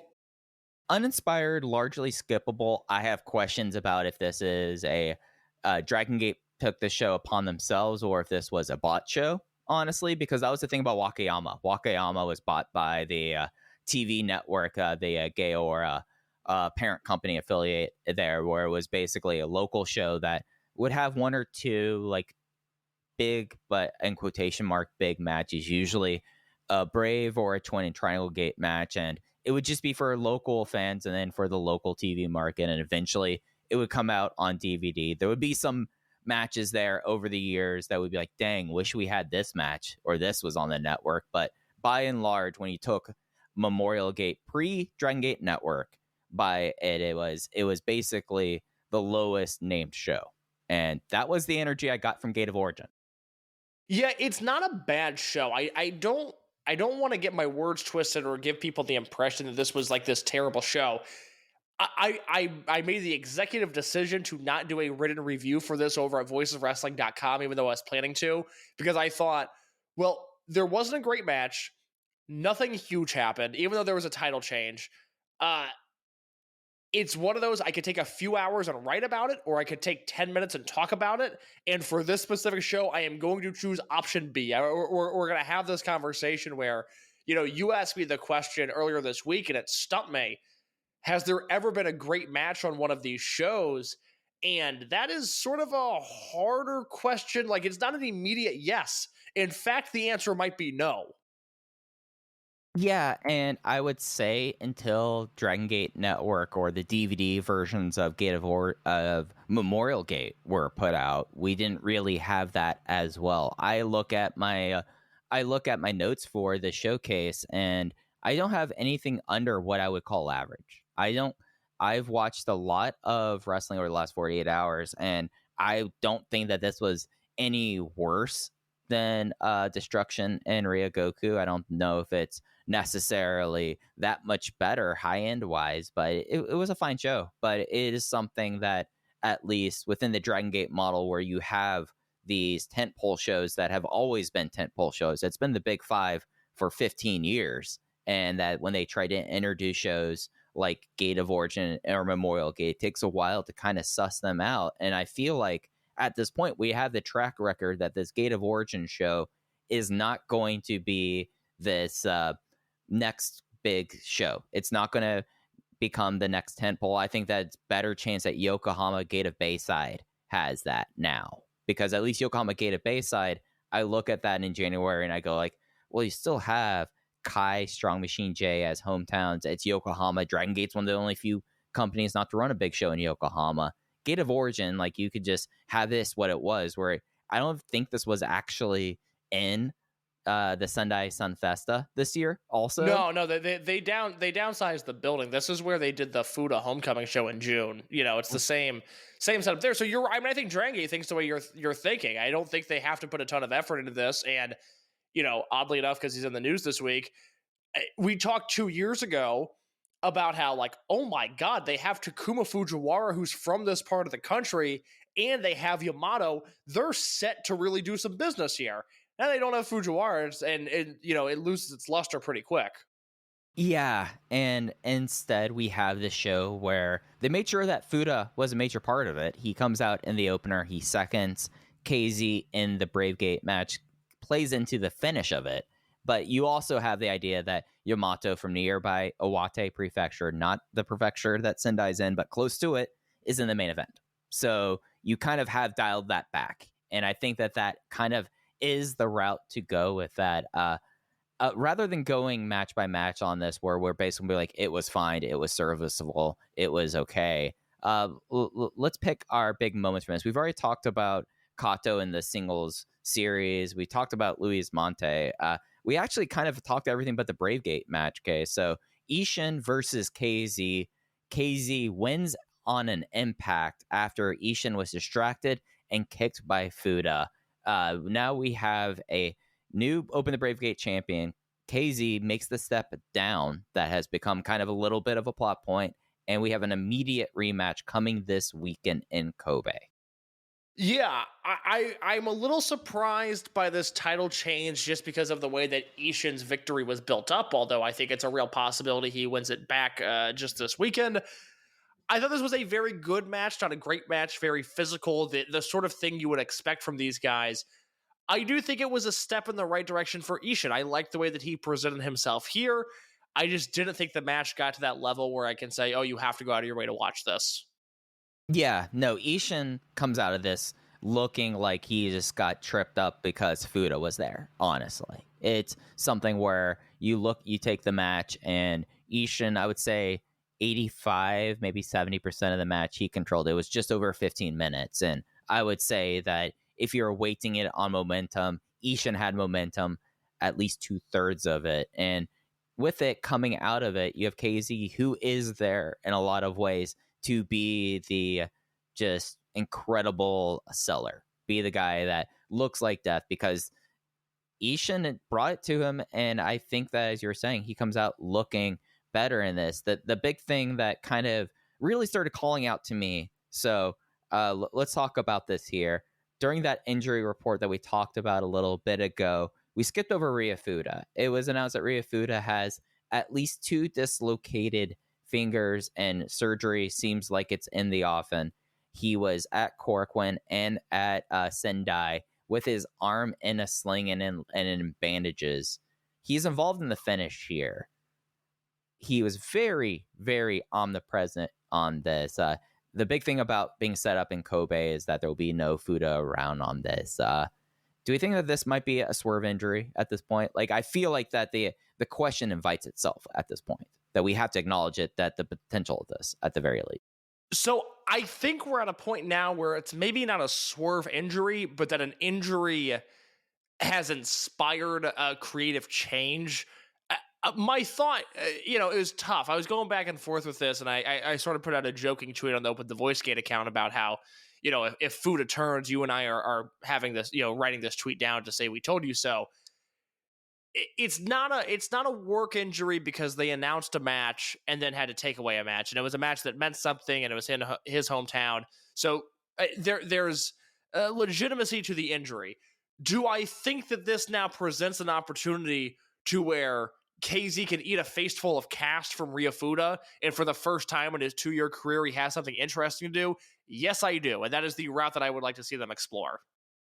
And if it's something where last week we had Hyo having crossfire of Z-Brats, now we have the potential of Fuda somehow with Ishin here. Like that's kind of where I'm coming to. I'm not convinced that that's going to be the case. I'm not calling a shot, but it is something that, for the record, I feel like that we have to acknowledge it here. So if it happens, we say, like, we thought that was a possibility.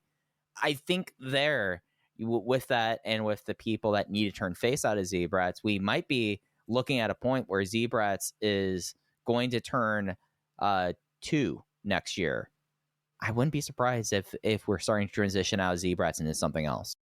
Well, you got to remember the other thing about this is, and I've noted this a number of times on the podcast, outside of the ring, Diamante and Hyo are very, very tight. Hyo has sort of been the guy that, since Diamante moved to Japan, Hyo has been the one to take care of him. They hang out, they go around the country together, they go to shows together. They've been in the same unit the entire time. And I have said, since the advent of the Diamante face turn, we have to be aware that there is a good chance Hyo is joining him, because not only are they super tight, but Hyo was in desperate need of a babyface turn. I always say, you got to turn him face just so you can turn him heel again, but you got to turn him face first. Right. So you're in this position now where you can turn Fuda, all caps Fuda, there you go, not hard, and then you can turn Hyo, and then we're one guy away from a Triangle Gate team, and we're off to the races towards the end of the year. I think that's a very likely chance that happens. Yeah, and I think it's something for Fuda, like we've been. I mean, Case, you probably have been his #1 champion here. This is the step we want to see him take. Like, this is exactly from someone 6 months ago where I felt like that I was kind of, and sometimes need to put the air out of the balloon a little bit about Fuda. Now, all the propellant is there for him. And it's something where, even if, like, this kind of thing where, who's to say, like, he's not going to try to work in this? We don't necessarily know that, but it's a lot of interesting kind of possibilities up ahead. Even if it is something where he's injured in this, coming back as a heel is a possibility now after the surgery. Yeah, absolutely. I'm excited for him. I'm heartbroken for him, because this was going to be his opportunity to shine. I think he had a real chance to have a breakout match on this show. That doesn't happen, but like we said, perhaps a chance to inspire something down the road. Absolutely. And that was Gate of Origin from Sendai. Can I bring up one other thing real quick? Oh, absolutely. So Jay had this tweet, DG_J, and I don't know. It just it hit me, and now it's time to talk about it because he was in the main event of Gate of Origin.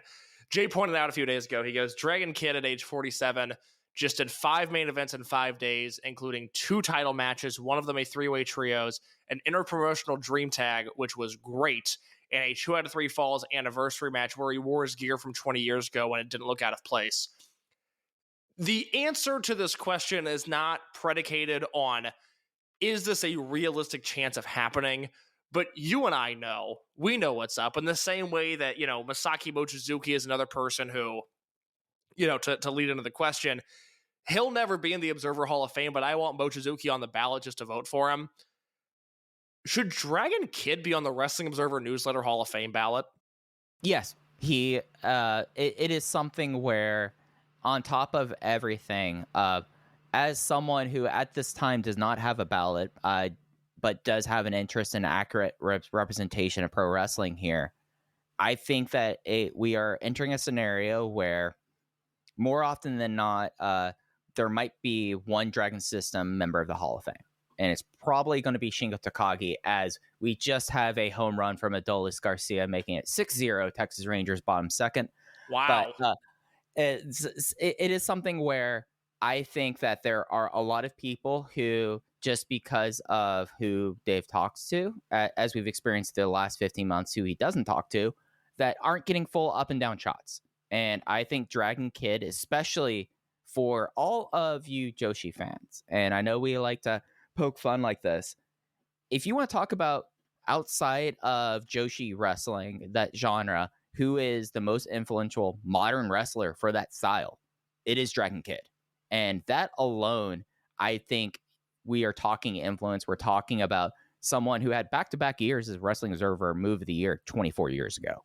And that's not on top of his legacy, his match catalog there. I think I'm talking myself into that. I think that he's a no-doubter Hall of Famer, and that any Wrestling Hall of Fame that does not have him in it is one lesser, frankly. Well, yeah, it's just he's been a relevant wrestler in the scope of mainstream wrestling for 25 years now, because again, you go back to the Move, the Dragon Rana that, certainly sold a hell of a lot of bootleg Toryumon tapes back in the day and inspired a lot of people.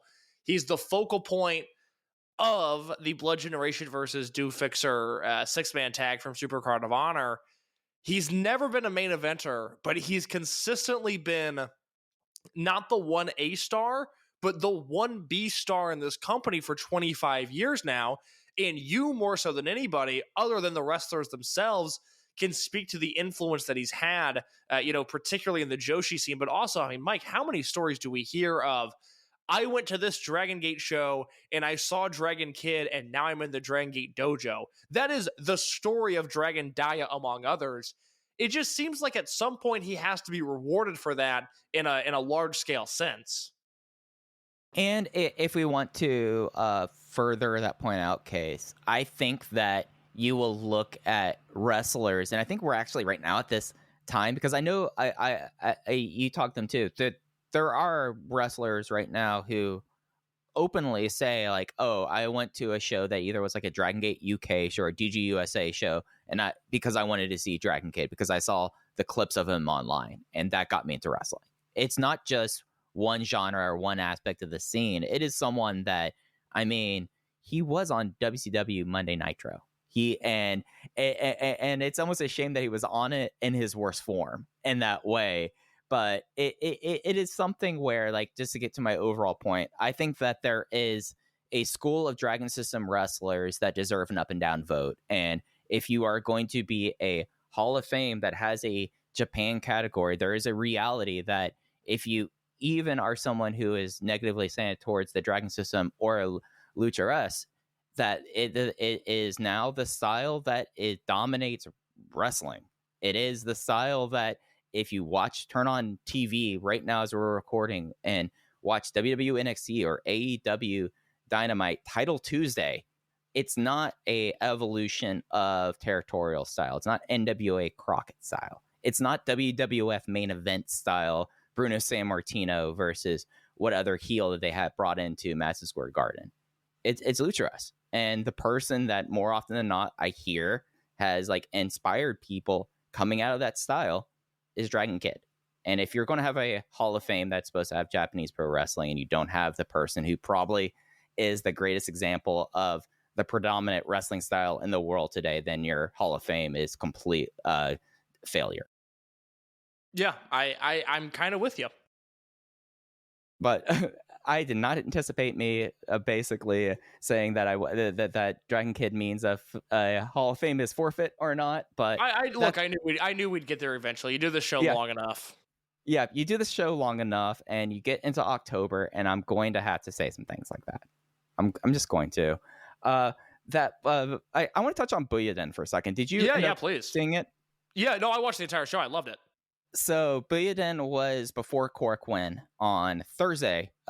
What'd you think of this trios match? This rookies versus veteran. These rookies versus rookies. Dragon Gate Future versus Noah Art. I came away with this match just so I have the names correct of the Noah guys: Kai Fujimura, Taishi Ozawa, and Yu Owada versus Mochizuki Jr., Ryoya Tanaka, and Yoshiki Kato. It was a 15-minute time limit draw. I want them to run this match across both these promotions on Monday Magic, on Prime Zone, wherever you have, for like the next 6 months, because I think there's something there between these 6 guys.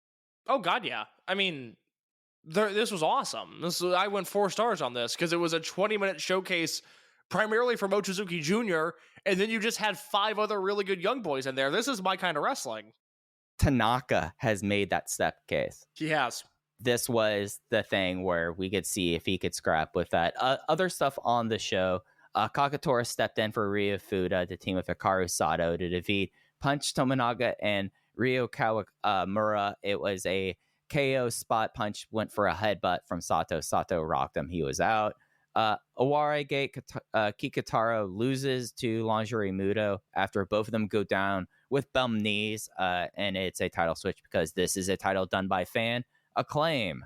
We have the tag team match, Noah versus Dragon Gate, Masa Kitamiya and Takashi Sugiura versus Don Fuji and Yamato. One day, Don Fuji and Yamato will get their act together. And then the main event, the match that Jay was alluding to, Dragon Kid and Masato Tanaka of 0-1 defeat Fujita Junior Hayato, Michinoku Pro, and Misaki Mochizuki.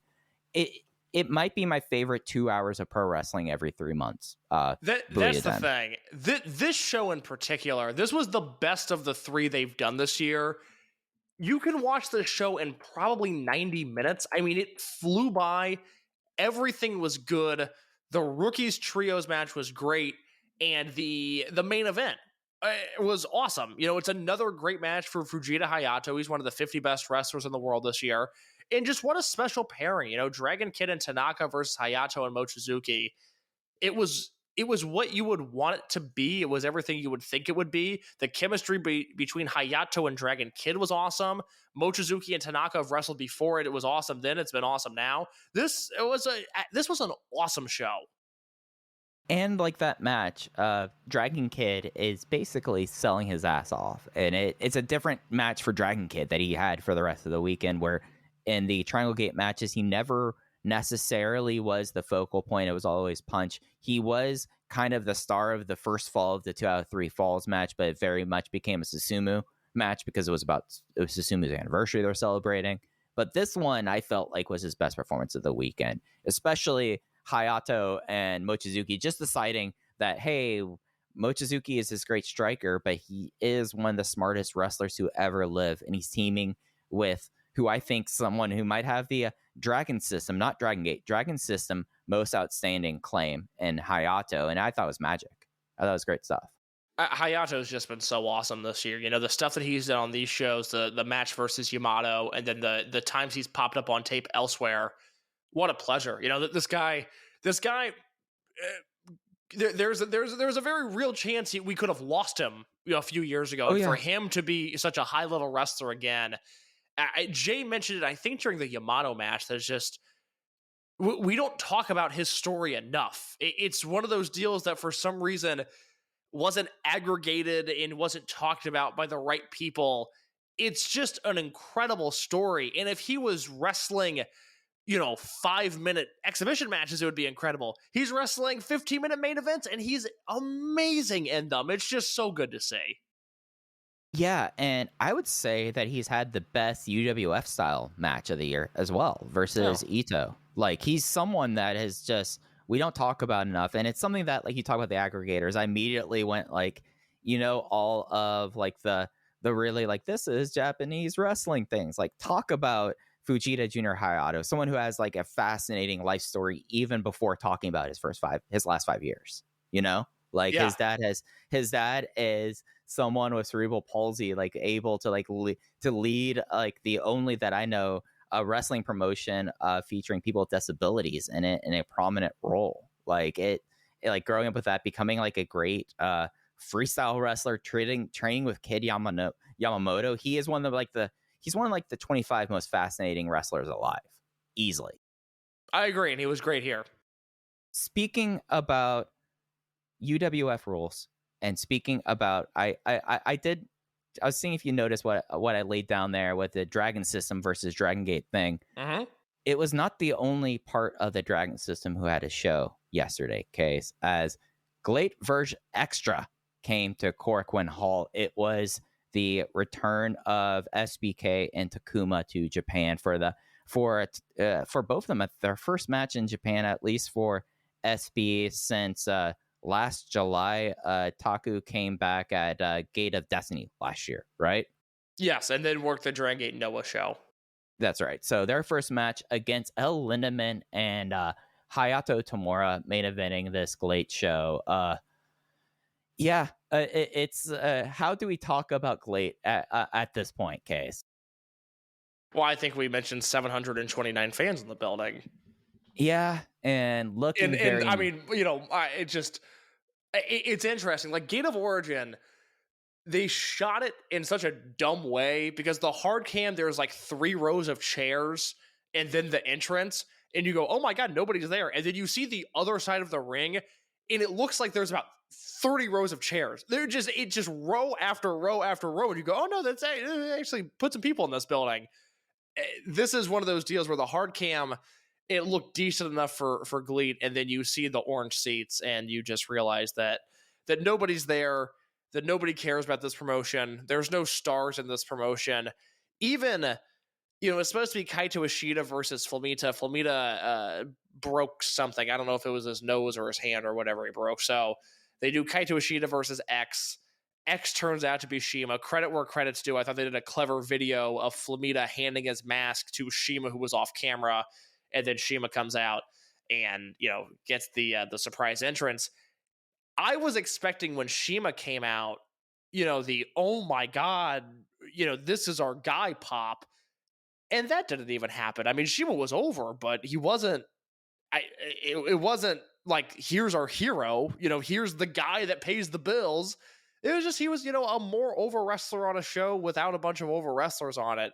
So you have Shima versus Ishida, which I thought was a fine match, and then 3.5 stars, it was whatever. And then Lindemann and Hayato versus SB Kento and Takuma. And I guess I get your thoughts on this match right now. 18 minutes and 4 seconds. Lindemann and Tamura go over in the finish. What did you think of it from an in-ring perspective? Before we talk about the other factors, what do you think of it just from bell to bell? So I'm gonna put all my cards on the table when talking about these guys. Case, you keep up with these two, especially their work in Mexico, a lot better than I do. When it's pointed out something and it's you and others like Mike, there's this thing over there. Just the people like you need to check this out. And I of course watch it. We talked about their Riot Lucha match a couple months back, and day in, day out, I have not necessarily been like that. But in-ring wise, I felt like a massive regression from them, especially from Takuma. Did you feel like that? Interesting. Was real I felt the opposite. I felt really. Not that they got better. I felt regression from Kento. I thought he was so unremarkable and so just a guy, when his whole entire thing since his literal debut match was that he had this unique charisma and that he always stood out from the pack. He stood out amongst his peers. He came in here. he had bad gear, he had a bad haircut, he had a bad dye job, and I thought Kento was completely interchangeable with any of the other interchangeable GLEAT members. The only thing that I have down as a note for Kento in this match, because you're absolutely right, like, although I felt like that Takuma was sloppy in here, Kento, the only note I have from him doing is he did a corner drop kick in his first move in the match, did the Yamato hair appeal, and that was it. That's the only thing I had it. And after the hair appeal, I just really was like, man, some choices were made in this match, and some choices were made over the last few months by them. That was something that while covering this thing, like, I guess over the last few months, like, holding out for them, and I still do, of course. Like, it is something in a situation that circumstances dictated things to play out this way, and decisions were made. But I come out of this, like, decisions being made in this very match make me think less of people, you know? Like that was the thing. I came away with that, like, actually kind of like a bitter taste in my mouth towards SBK in a way. I was like, you didn't need to do that. And that's just me, though. No, I mean, that's the entire thing, you know. These are my two guys. Anybody that's listened to the podcast the last 2 years knows. I mean, I said Kento and Takuma would be a Kobe World main event one day. I think the world of these guys, but I think objectively, watching these two in this promotion, they lose their luster. They lose what's special, because you go, what's next? They wrestle T-Hawk and Lindemann and maybe they win. And then what? You know, what did they do? At least in Mexico, when they were independent, you know, post Dragon Gate, them getting fired from Dragon Gate, when they were just in Mexico, it was kind of like, okay, this sucks, but they can still be interesting. You know, they can still try to find their way in Mexico, doing, you know, an invader storyline after getting fired from the promotion's rival. Not, you know, they didn't leave. They didn't secure the bag and go to GLEAT. They fucked around and found out, and Dragon Gate had no choice but to fire their two biggest prospects, which they desperately did not want to do, but Kento and Takuma gave them no other option because they were too dumb to handle themselves in Mexico. Now they're here, and I was so shocked at how small, not obviously in terms of the stature, even though they are shorter guys, but just how small they came across. Whereas Kento in particular in Dragon Gate, I mean, he always, to me, he looked like the next Doyer Yamato, and here he's just a guy. I mean, you know, he could, it was so disappointing. I mean, the one thing that I was reminded of, and this is where we differ, is I did watch this match and just go, Takuma's such an athlete. It makes me sick to my stomach that now, you know, he'll probably never be back in the promotion where he would shine brightest. I don't know if Michinoku Pro, his hometown promotion, would ever consider doing dates with him. I would like to see that. I don't know where these guys go, because yes, they were fired from Dragon Gate, and as we talked about a few months back, you know, this is before they showed up in GLEAT. It was a deal where they every party needed some time apart. You know, they had to go. Dragon Gate had no other choice. But it was kind of one of those, you know, let's go see other people and then let's reevaluate our relationship. That is the vibe that we got from it. And then it's like Kento and Takuma, it would be like going out and fucking your best friend. It's like, well, now we can't get together. You know, you have proven to be too dumb for this relationship to work, even though we're no longer in a relationship. And so I don't know where you go from here. You know, they did 700 fans to this show. That was not only their return. I mean, this show was built around Kento and Takuma. Kento's first match in Japan in over a year. But you also have T-Hawk versus Shuji Ishikawa, and you do 729 fans. That is a horrific number, no matter the economy in Korakuen Hall, no matter the economy of the wrestling industry in Japan. 729 fans is what Dragon Gate was doing when Takuma Fujiwara was working their shows. And this was pandemic restricted, you know, businesses not going well, but hey, Dragon Gate can put in 700 fans at Korakuen Hall. That's good news for them. They were doing that 2 years ago. This is an embarrassment of a number, and it's promotion that I think more people are starting to see what I've been saying for quite a long time, which is just what is it? What purpose does it serve? Kento and Takuma lose here, which did not surprise me. That is classic Shima booking, to bring in a team and then immediately have them lose and build them back up. You got to remember, Mad Blanky lost their first match in history, and they lost it to Shima, Sanshiro Takagi, and Taka Michinoku. This is just what Shima does. But you and I were talking off the air. Okay, so what's next? I think they're going to be back. What, do they wrestle Hartley Jackson and Kotaro Suzuki in front of 400 people? We talked when they debuted. The medium-sized building in Nagoya is undergoing renovations next year. They can't even draw a hometown crowd with Kento by the time next year rolls around. I don't know what they're doing here. Yeah, so I want to go in a couple of ways. First off, at least like the economy of how to run pro wrestling and what makes money has changed over the last 5 years. I think that's patently apparent to see. I do remember, though, speaking with someone a couple of years ago, like before COVID, about attendances. And the thing that they said for when I was talking about Korakuen Hall with them was, 800 is kind of the break even if you're at a nighttime show, because they charge different for noon, afternoons, nighttime. It's about like that.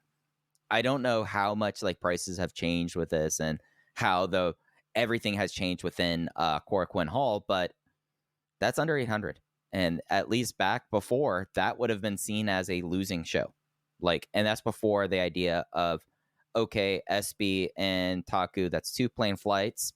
You have also on the show something worth noting is they're not flying in BGI every time anymore, which is, I think, notable. And you kind of look around at a show and at a company where basically up and down, with the exception of Ishida and Shima, you have Glate versus Outsiders, and it's not adding anything to it.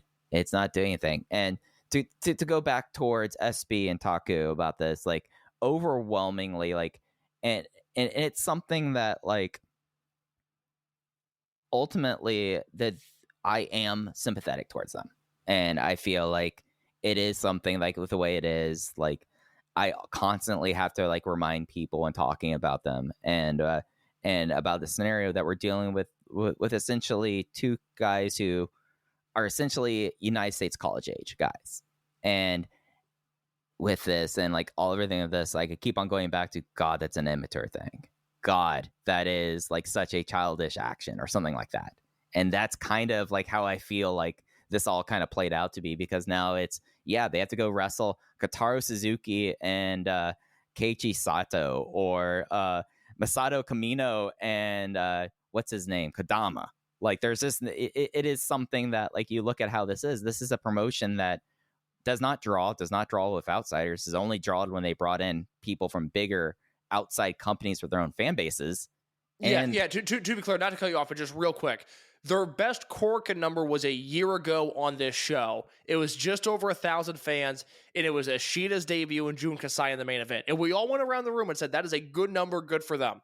And now they are not even close to that. Right. So at a certain point, I just have to look at this, and is this short-term decision going to be worth it for them in the end? And at least from how things are looking, and no one, when you talk to people, Case, does anyone have any sort of optimism towards Glade's future down the road? No one does. So it's completely a short-sighted decision. No, I don't know. I don't know what they do. I mean, the thing that I started thinking about this week was, if you're Kaito Ishida, what are you thinking right now? Because you've now been in GLEAT for a year, and I'm fascinated with this stat. I don't know if anybody else is. In the last year, meaning October through October, Ishida has wrestled a total of 37 times for GLEAT and All Japan. Those are the only 2 promotions he works.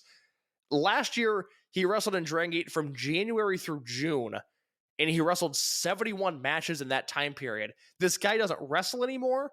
He's not relevant anymore. GLEAT had something when he debuted. I put the company over a year ago. I was like, my God, they rated Ishida and it worked. Now, again, I won't get into it, but they rated Ishida, and it worked. He came across like a star, and then they ran that November Korakuen show and turned him heel, and it was a lot like Minoru's Dreamgate debacle last year. You were just left with this uneasy feeling. You went, that wasn't right. That doesn't make me excited. And they've never recovered from that. And now, again, just tell me. I mean, Mike, if you have the pencil, if you're giving GLEAT's booking, what's you get SB Kento and Takuma, let's say Tokyo Dome City Hall at the end of the year. What do you do with them? Do I have to book them as if the show yesterday happened? Yes. That's the problem, because you can't you can't have them around the Infinity division because you don't have enough shows to build them up there to do that. And do you want to go Invader to Invader off the Satoshi ones? You don't want to do that. So they don't have that much value as a tag team to this promotion. That's the wild thing. They've completely killed their value in one night, because the best thing to do with them is to split them up and have them in singles matches, right? I think you would do SB Taku Series 1 SBK versus Linda, Series 2 Takuma versus Shima. Those are the most interesting thing for those two, and that's not the best thing long term for GLEAT to do that. The best thing long term for GLEAT to do is to stop booking around Shima's whims and stop hiring ex-Dragon Gate guys and focus on your homegrowns. I wouldn't be surprised if they do SB versus Taku in a singles match. Doesn't that just seem like it's very possible? Yeah, and that's even worse. Yeah, because then it's cold. Who gives a shit? I don't even want to see that. Yeah, and I was operating at least part of this is my own personal belief. I think I spoke to Case about this off air. The first thing that it reeked to me when they came into and they invaded was, oh, I wonder if SB sponsors basically said, we're not paying for you to hang out in Mexico anymore. Yes. And that was something you notice. He did not come out with any sponsors on his gear. He came out in all white gear that looked awful. Mm-hmm. And makes me wonder. I am awaiting a response on a similar question to the thing you just raised. I don't know. I don't know at this time. I don't have an answer, but I'm awaiting. I was kind of hoping to see if something was going to trickle into my inbox here as we were recording. I don't think it's going to happen, but yeah, look, it wasn't a great debut. You brought up something interesting to me off the air when we were talking about this earlier this week. That they got Ishida, and they got Kento and Takuma, and they haven't been able to get Eita, and more importantly, haven't been able to get Doi. And I raised the point to you that if GLEAT was able to coerce Doi into leaving what seems like a cushy deal with Dragon Gate so that they could do him and Yoshino as a tag team one more time, one, does that Korakuen Hall show crack 1,000 fans? And two, and I have no idea what his rate is, and I have no idea what GLEAT is paying guys, although I assume it's not well because most of them are not full-time wrestlers. You have to pay Doi X amount of money to then, I would assume, lose money on a Speed Muscle reunion. I just don't know where this promotion goes. They have so much talent, none of them are over. I always say, it's the first one-sided war in wrestling. GLEAT wants to put Dragon Gate out of business. Dragon Gate just wants to ignore them. They have nobody they want. And Ishida is not going to be welcomed back. So I don't know, I just don't know what this promotion is. Yeah, and you left out one part of the conversation that I think something we need to acknowledge about GLEAT is that you have Ishida, someone who is becoming a star, I would say. You have T-Hawk, who never became the star they wanted him to be. El Lindemann, who I think we all acknowledge that's a miss, but we all knew that. Look, he was a mid-card guy in Dragon Gate, and I've said since the start that the absolute undeniable positive of GLEAT is El Lindemann became a star, and he became the star that I thought he could be, at least in terms of presentation. Right. So you had El Lindemann, Yamamura, which we have not talked about Takahiro Yamamura. I don't want to. Yeah. Although I'm pulling for Issei in that, by the way. I know he's going to lose, but I'm pulling for Issei. What's the match they're doing? So this is at Tokyo Dome City Hall. What are they doing? So after the Ishida match, Ishida calls out Takahiro Yamamura, who last month announced that his return will be at Tokyo Dome City Hall at the end of the year. And because of Ishida and Yamamura being partners since 2014, Ishida is like, I would like to be your return opponent. I'm the person who you're obviously closest with, so you should have the match with. Issei Onizuka comes flying in here and takes out Ishida and essentially says, fuck you, dude. I've known him since high school. And now we're getting Issei Onizuka versus Kaito Ishida to see who gets the right to help Takahiro Yamamura in his debut, in his return, his second return. God, what a waste of time. Yeah, I mean, look, that's the greater point I was trying to make. There is like they have all these people here who aren't stars when they weren't able to get Eita or Doi when they went freelance. That's just the gig was up with Glate then. I mean, here's the startling thing is they're gonna put Yamamura.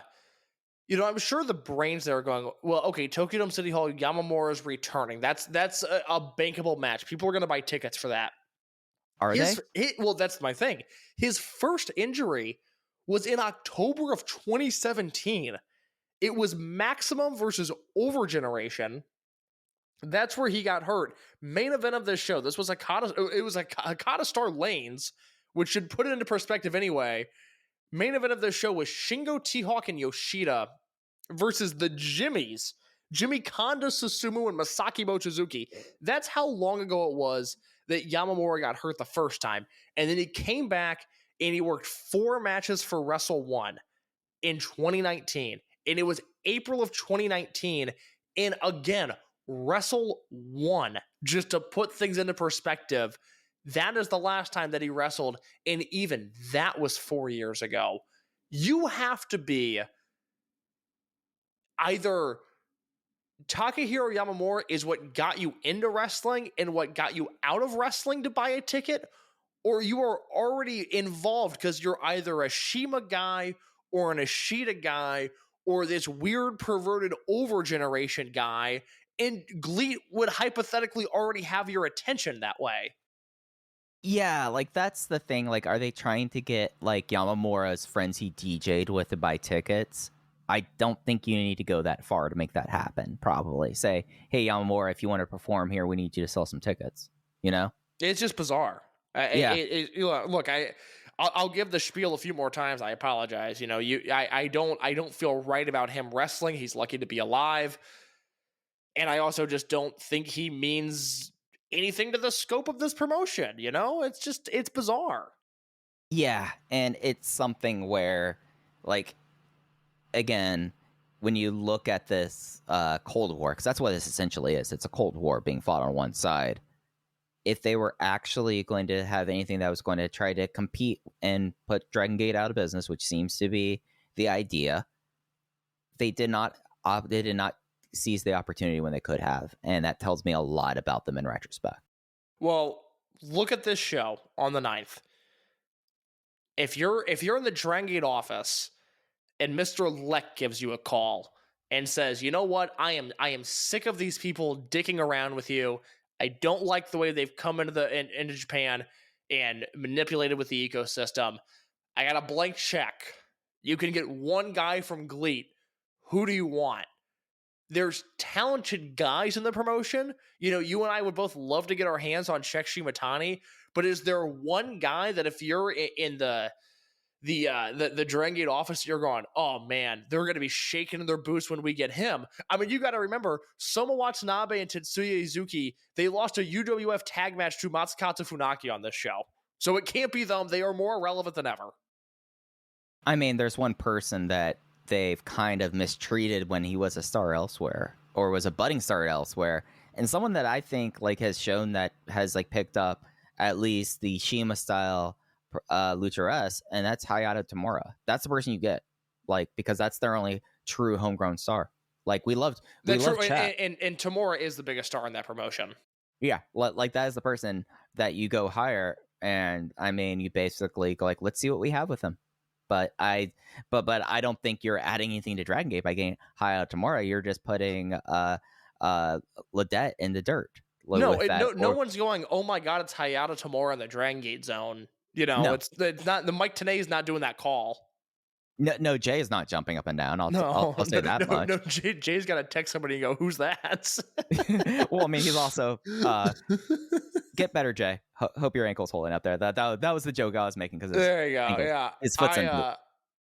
I might just ask if Kazuma Sakamoto will come back. I go, hey man, do you have like a yellow? Do you have a yellow stripe on your gear? Can we just put you in Zebrats and act like you've been there the whole time? That might be my move. It's just I miss him. I really enjoy Kazuma Sakamoto, and he is always in just the most unappealing looking matches on these GLEAT shows. Like it's nothing against him. It's just always like, oh, I gotta watch Gaina. That's what he's in. Oh, I don't want to watch that. That sucks. Yeah, it's something where you're like, hey, Kazuma, just bring back a Shake Shack, and it's all okay, man. Seriously, look at his cage match. Other than okay, so we did the disbands match at the Tokyo Dome City show against 60 Seconds, and then he did that.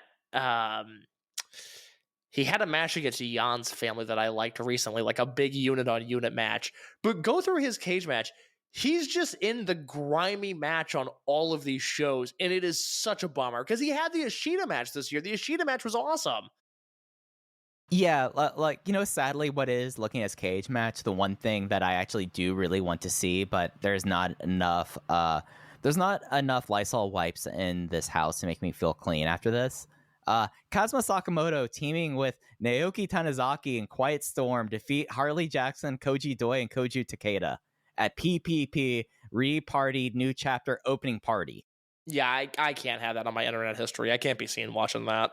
Yeah, but like he is really in the slimiest stuff. And as someone who I know which one you're talking about, the elimination Jan's family match, that rocked. Jan's family, it's good. But honestly, Casey, if you're letting me do a blank check, like the right move, the objective move is Hayato Tamura. The thing is, for my own enjoyment, I'm bringing in Jan's family. Okay, well, I'm vetoing that. I have controlling power, and I'm saying no to your opinion. I don't want that. We could just put Punch in Jan's family after this Triangle Gate runs going. You say that now, and it's just gonna be fun once, and then we're gonna watch the driest Fukuoka show and be subjected to Jan's family, and I'm gonna be mad at you because of it. And all the while, I'm sitting over here with my Jan's family towel, cheering on Takanori Ito doing very slow, deliberate German suplexes at Daiki Yanagiuchi. I'm telling you, the move is Sakamoto. You just go, hey man, throw a yellow stripe on your gear. We're just gonna act like you've been here the whole time. You're teaming with Hyo tonight. No one's gonna say anything. It's fine. Just get back out there. I really think that he would be the guy that would benefit Dragon Gate the most. Yeah, because then you could do like Sakamoto versus Kakuta. Yeah, you could do Sakamoto versus Kato. Yeah. Oh, yeah. I want that. Telling you, it's. I really like. I was before. I really unlocked something looking at his cage match where I was like, maybe I've just missed some Sakamoto matches. No, all of his matches look horrible this year. It's like the good ones are they did Lindemann and T-Hawk versus Tamura and Sakamoto. I remember that. They did Ishida versus Sakamoto. I remember that. They did the elimination match. I remember that. The rest of his matches this year have been so unappealing looking. I'm going down this thing. PPP. Yep. No, he can't. I'm not doing anything with PPP anymore. I've seen Joji Atani. I take that all back. I forgot that. Yeah. Hell of a talent. What a bummer. Yeah. Actually, now I'm looking at this case. Osaka Zenroku versus Kazuma and Magnitude Kishiwada. That's yeah. That was Gamma's retirement match. There you go. So that is great. It is a promotion that I am just so completely underwhelmed and unimpressed by, and that unfortunately also goes for the booking history of Kazuma Sakamoto. Yeah, I mean, weirdly, Case, if you were to tell me in 2021 that like I would perversely be excited about a GLEAT show being uploaded, like that's my relationship with this promotion. I'm just fascinated by it. Like it is something that like the writing's on the wall there. I just want to ride the dragon as far as it goes with it. But like it's just one of those things like walking away from that show. Like does T-Hawk get anything out of this promotion? Well, it's a place that makes him a star. Does T-Hawk does? Yeah, absolutely. Yeah, because where would T-Hawk be working? But it's just like SB Taku. I just come away just like to kind of put a bow on it, like the return of that. Like you just come out of it. Like, was the match good at the end of the day? Yeah, it went 4 on it. Like it was good, but but the vibes and how much bummed I am coming out of that show does not make up for a notebook match. No, I even thought the main event between T-Hawk and Ishikawa was good, but that match also could have happened in All Japan. It's irrelevant here. No, you're absolutely right with that. Well, Case, we've crossed 2 hours. The Rangers are still up 6-0. Anything else you wanted to touch on before we get out of here? Oh, we should probably go down the Kobe Art Center shows before we get out of here, right? Yeah, because there's 2 this weekend, right? Yeah, that's right. They have 2 shows coming up at Kobe Art Center, the 14th and the 15th. They are, we have a 6 p.m. local time start on the 14th. That's 5 a.m. on the East Coast. And then a 1 p.m. start time for the Sunday show. That is midnight on the East Coast. That's only 11 o'clock for us, Case. There, that's a little Sunday evening show. Getting through the show, starting off with the card on the 14th opener, Natural Vibes versus Gold Class, Big Boss Shimizu, Strong Machine J, UT, Minoura, Benkei, and Hulk. Eita and Takashi Yoshida versus Sachi Hokuboy and Problem Dragon. And then we have Kung Fu Masters, Jackie Funky Kamei, Jason Lee, Ho Ho Lun versus Z-Brats, Shun Skywalker, Kai, and Hyo. Yoshiki Kato's single match series number 2. He gets Yamato on the 14th. Match 5, Dragon Kid and Punch Tominaga versus Luis Mante and Naruki Doi. And then we have D Courage versus M3K, Masaki Mochizuki, Susumu Mochizuki, and Azushi Kanda. And the main event for night 1, KZ versus Ishin.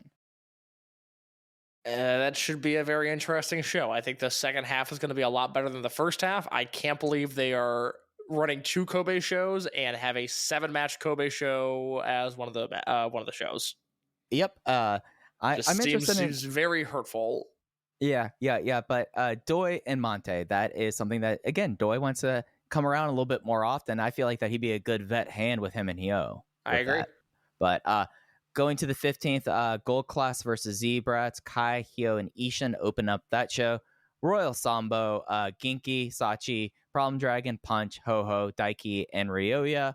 Match 3, Natural Vibes versus unaffiliated UT, Jackie Funky Kamei, Jason Lee, Don Fuji, Takashi Yoshida, and Eita. Yoshiki Kato, 5 singles match series. Match 3 versus Shun Skywalker. Match 4, Yamato, Dragon Kid, Naruki Doi, and Luis Mante versus M3K. That's an 8-man tag, the entirety of M3K and on that. And then for the main event, we have D Courage versus Natural Vibes, KZ, Big Boss Shimizu, and Strong Machine J. I like the back half of this show a lot. Yeah, it's something where like both of these shows, I feel like you take away the back, you take the 2 back halves, you put them together, you have our small show of the year right there. I agree, but we unfortunately have 13 matches across 2 shows at Kobe Art Center, which is never a good time. Yep, but you know what will be a good time, Case? What's that? Being back with you next Tuesday, talking all about that. Hell yes. No, I do not. That was a very cute out, Mike. We're gonna go now. Yep, that's it. You follow us on Twitter at OpenVoiceGate. Case is at _ in your case. I'm at Fujihaya. Thanks for listening. We'll be back with you next week. Take care. Hello there, everybody. It's me, Garrett Kidney, the co-host of You've Got to Be Kidding Me on the Voices of Wrestling Podcasting Network. And I am Liam Jones, my full name, and I'm also a part of the Voices of Wrestling Podcasting Network as a co-host for You've Got to Be Kidding Me. We are a TNA history podcast that covers TNA 1 month at a time. We cover all the drama, all the matches, all the Vince Russo nonsense you could ever want in your life. Have you heard of TNA? I bet you have, but would it be funnier if 2 people made jokes over it the whole time? Probably. So if that sounds like fun to you, check it out on this very Voices of Wrestling Podcasting Network, and Liam will do bits and whatnot. Hey kids, do you like wrestling? Well, we like wrestling too. We are Shake Them Ropes here on the Voices of Wrestling Podcasting Network. Myself and Chris Novembrino kind of doing a lazy river of wrestling criticism, going through the news and whatever happened in stateside television wrestling. And also, you know what? Sometimes we just like to watch old stuff and talk about that too. Love for you to give us a listen. If you haven't already, we are Shake Them Ropes here on the Voices of Wrestling Podcasting Network.